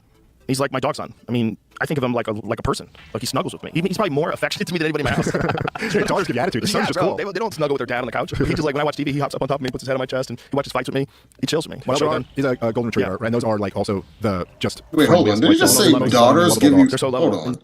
Snuggle with their dad on the couch. He just like when I watch TV, he hops up on top of me, puts his head on my chest, and he watches fights with me. He chills with me. Maybe really understand it. And then the thing is, like, okay, if we have souls, do other animals have souls too? Like, sure seems like dogs do. Dogs definitely do. There's a weird relationship that we have with dogs. It's very strange. My dog's basically my son. He's like my dog son. I mean, I think of him like a person. Like he snuggles with me. He's probably more affectionate to me than anybody in my house. Daughters give you attitude. The son's just cool. They don't snuggle with their dad on the couch. Yeah, he did like, say that. He hops up on top of me, puts his head on my chest, and daughters give you attitude. Sons are just cool. I hope you don't have a daughter, bro. I really hope you don't have a daughter. Jesus Christ, that better been a joke. He watches fights with me. He chills with me. He's a golden retriever, and those are like also the just friendliest like dogs. They're the most loving and lovable dogs. They're so lovable, and he's so enthusiastic. Like we went swimming yesterday, and this fucking dog will not, because he's not hot if he's swimming, so he's got crazy endurance. So he just keeps going for an hour and 15 minutes. I threw the ball into the water, and he fucking leaps off the deck into the water and gets the ball, comes back out, drops 8 feet. Let's go again. Like, you know how like hyped a UFC fighter gets like right before the fight? Yeah. Like dude, dogs just have that energy always. If you want to do anything, yeah. They're just like, you want to go in the car? Like, let's go. Let's fucking do this. Yeah, he goes crazy. Amazing. I can barely get a collar on. He's spinning around in circles. I'm like, sit still, dude.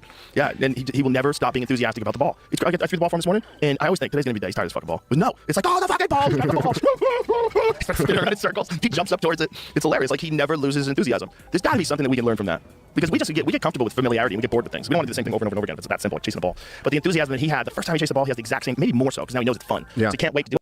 I feel like that type of excitement exists in children. Like, how exciting is a puddle of water? To an adult, it's nothing. To a child, yeah, I get to jump and splash and get my feet wet and all that. It's just like, yeah, it's just like so there's something about adults that are just like that childlike activity and curiosity and excitedness just seems to dissipate over time.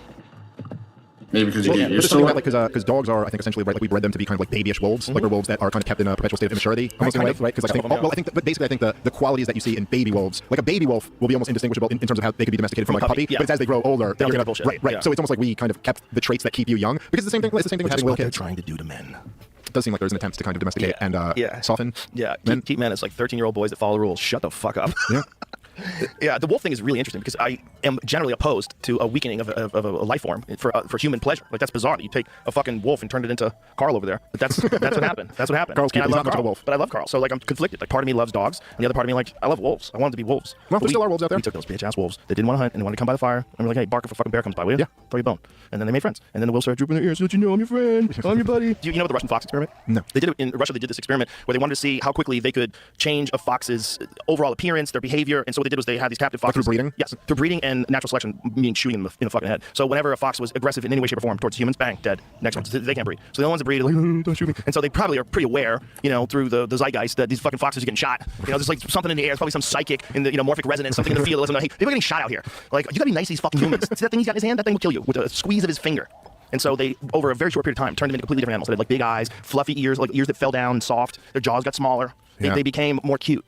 I remember seeing this is one of those like famous documentaries about dogs. But I thought this always like was very interesting to me. Is that despite politics and all that, it's crazy how when it comes to the human agenda, just in and of itself, no one seems to give a fuck about our impacts, like worldwide. Like, who are we to domesticate another animal to better serve us? Like, that question.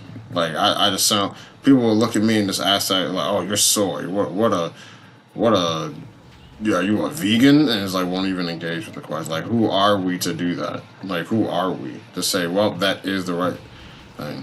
It gets into like people having issues in some areas where we're playing God, and then in other areas we don't fuck and it's soy to complain about it. I don't know. People pick and choose. Like, one of the major differences between wolves and dogs is that they do this experiment where they'll put a piece of meat and it's in a cage, and the wolf or dog can't get to it, and the wolf will like bang against the cage and try to get it over and over and over again. We'll just never stop doing it. But the dog will try to get it a couple times and then looks to the person, and that's like one of the differences is that it's like been ingrained in dogs that you're also their partner. You know, like they'll look to you and be like, hey buddy, I know you got a few IQ points on me. Any idea how to get this meat out of this here cage? And like that's so deep in them. Well, not only that, the wolf would never think. Dogs look to you as the leader. Right. Wolf never thinks you're the leader. Yeah. Especially an unfixed male wolf. Shut the fuck up. Sit. Did you say sit? Who the fuck are you talking to, bitch? Don't you read Little Red Riding Hood? That's me, motherfucker. I eat people. They had in the same documentary, I can't remember what it's called, but they had this experiment where people were just trying to raise wolves, like domesticate them from puppies and raise them. And it was interesting to see like it's as they start to get into like adolescence and stuff. And the wolves would be attached to them because they've raised them since they were little puppies. But you can't train them the way you can train a dog. They're jumping up on the table and knocking everything off. They're not responding to down or here boy. None of that. That's food. I'm eating that food. Yeah. Fuck you. Did you see that video that was online today? I think it's El Cerritos, California. There's a wolf running down the street. No, I didn't see this. Yeah, wild. It's a big boy too. Big wolf running down the street. And this guy's driving and his car's like, is that a fucking wolf? Dude, there's a fucking wolf running down the street in El Cerritos, California. Where's that? I don't know. Somewhere California. I think it's near Redwood or Redlands. From a year ago. Oh, is it? Yep, that's it. Yeah. That's from a year ago. Bro, that's a big ass wolf in a street. That's an urban street. Look at that. That's a big wolf, man. Yeah, it sure is. That thing's big. When you see them and you like think what would a dog look like there, that's when it really dawns on you how big these things are. It's like a 150-pound wolf, I'm guessing. Might be less. Over 100. But it's running down the street. Like, hey. Yeah, like it's not worried at all. It's like it's gonna eat your dog. Yeah, it's 100% gonna eat especially if you got a little dog. Oh, little dog's in trouble. Yeah, it'll eat coyotes too, by the way. It's gonna kill them too. There's a weird. I remember reading this book. I believe it was called Before the Dawn, I believe, by Nicholas Wade, and it's like a book on evolution. There was a whole chapter about dogs and humans and how we evolved together. But it is this weird thing, like so you could look at like a Yorkie or something like that, whatever, and you could go like, well, look, this thing couldn't survive like a second. It couldn't get its own food for a second. And you'd be like, well, isn't this like a flaw in evolution or something? But then you also realize that you could argue that it's basically the evolutionary race because it has this human species that just does all of the work for them. Carries it. Yeah, really carries it, cleans its ass, puts food down for it. And you're like, oh yeah, this did work out pretty well for that thing. Out great. It's gonna work out great for men too.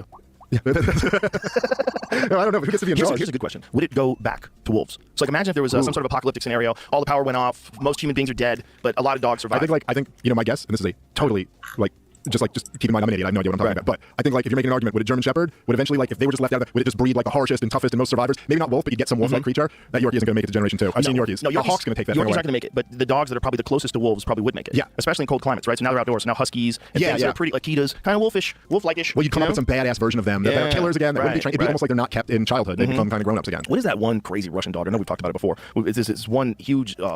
They use them to fight off wolves. They use them like to protect flocks. Yeah, Caucasian Shepherd. Show me some images of the Caucasian Shepherd. It's fucking enormous. Look what that thing looks like. So show me some images. Okay. They look fucking terrifying. They look like super wolves. Like it's just like this, look at that giant fucking thing. So that went the other way. Like they developed something that can fuck wolves up, and because they needed something to protect their flocks, they needed someone to protect their sheep and shit. So look at the size of that fucking thing, bro. That thing's so huge. I think they're like 200 pounds, and they have fur everywhere, so they're probably really hard to bite. Look at the size of that thing. We're hopping on that lady's shoulders. Good lord. So there's another one. That other one, the Caucasian. That one I think is even more ferocious. I think I might be wrong. Bro, look at the size of that thing, though. Look at the size, even with perspective. Look at that thing. Yeah, these are very ferocious. Tibetan Mastiffs, yes. I see your Tibetan Mastiff. I raised you this right. Tibetan Mastiffs are another crazy-looking animal, too. Dude, that guy looks like the guy who would have those dogs. Look at that thing. If you're a wolf, you're like, ah, fuck! It's basically the Brock Lesnar of wolves, you know? Everybody else is a welterweight, and this motherfucker shows up. Look at the size of that thing. You better heel hook that wolf. Yeah, bro, you're done. Oh, we're almost done with this. Okay, we'll be taking a intermission between streams. It's literally like there to protect from the cold and bites. It really does look like what the Russians would do with a dog. Of course, that's what you did. Well, we're making little poodle mixtures over here. The Russians are coming out like, ah, shit, we should have been doing that. Of course, the French should have been doing that this whole time. You telling me we can't produce munitions like the Russians and our dogs have to fight those dogs when the war goes down? Imagine, yeah. I think we covered it all, Dave Smith. Anything else? Well, I think that should save the world for now. This is not. It's a long. It's a process. There's going to be many podcasts. We're going to do this 1,000 times to save the old world, and the new world's going to be unstoppable. That's my fear. Well, I got to tell you, I'm almost at the point with this world where I'm like, let's roll the dice on these new overlords. Well, hopefully things will balance out and be much more logical when they're not run by humans. Well, I still believe in humans. I think the monopoly of information is broken. Ron Paul will become president within the next 10 years. He will reverse his age. That's right. That's what they do. They just put Ron. No, now if we can do that, if we can get Ron Paul young again, then this country's got a good chance. Ron Paul needs to get on some daily NAD drips and start testosterone therapy and get on the peptides and NMN. Got to change his vitamin routine. He's doing pretty good. He's doing pretty good. He's almost, I think he's 89, 88, something like that. And he's on top of it. Yeah. And every time his show comes on, it's like he's like, okay, here's the latest of what's going on in China, and like knows everything. Like he's just read everything about that's happening. Extraordinary. Yes. Dave Smith, you're the fucking man. I love you, brother. It's always great to talk to you. And stay offline for a couple days. Bye, everybody. Nice cast, buddy. Alright, y'all. I'm going to cut. I'm going to stop the stream for now. I'm going to stream again sometime after 9 o'clock, most likely. So, thank you all for watching. Yeah, I'll be back.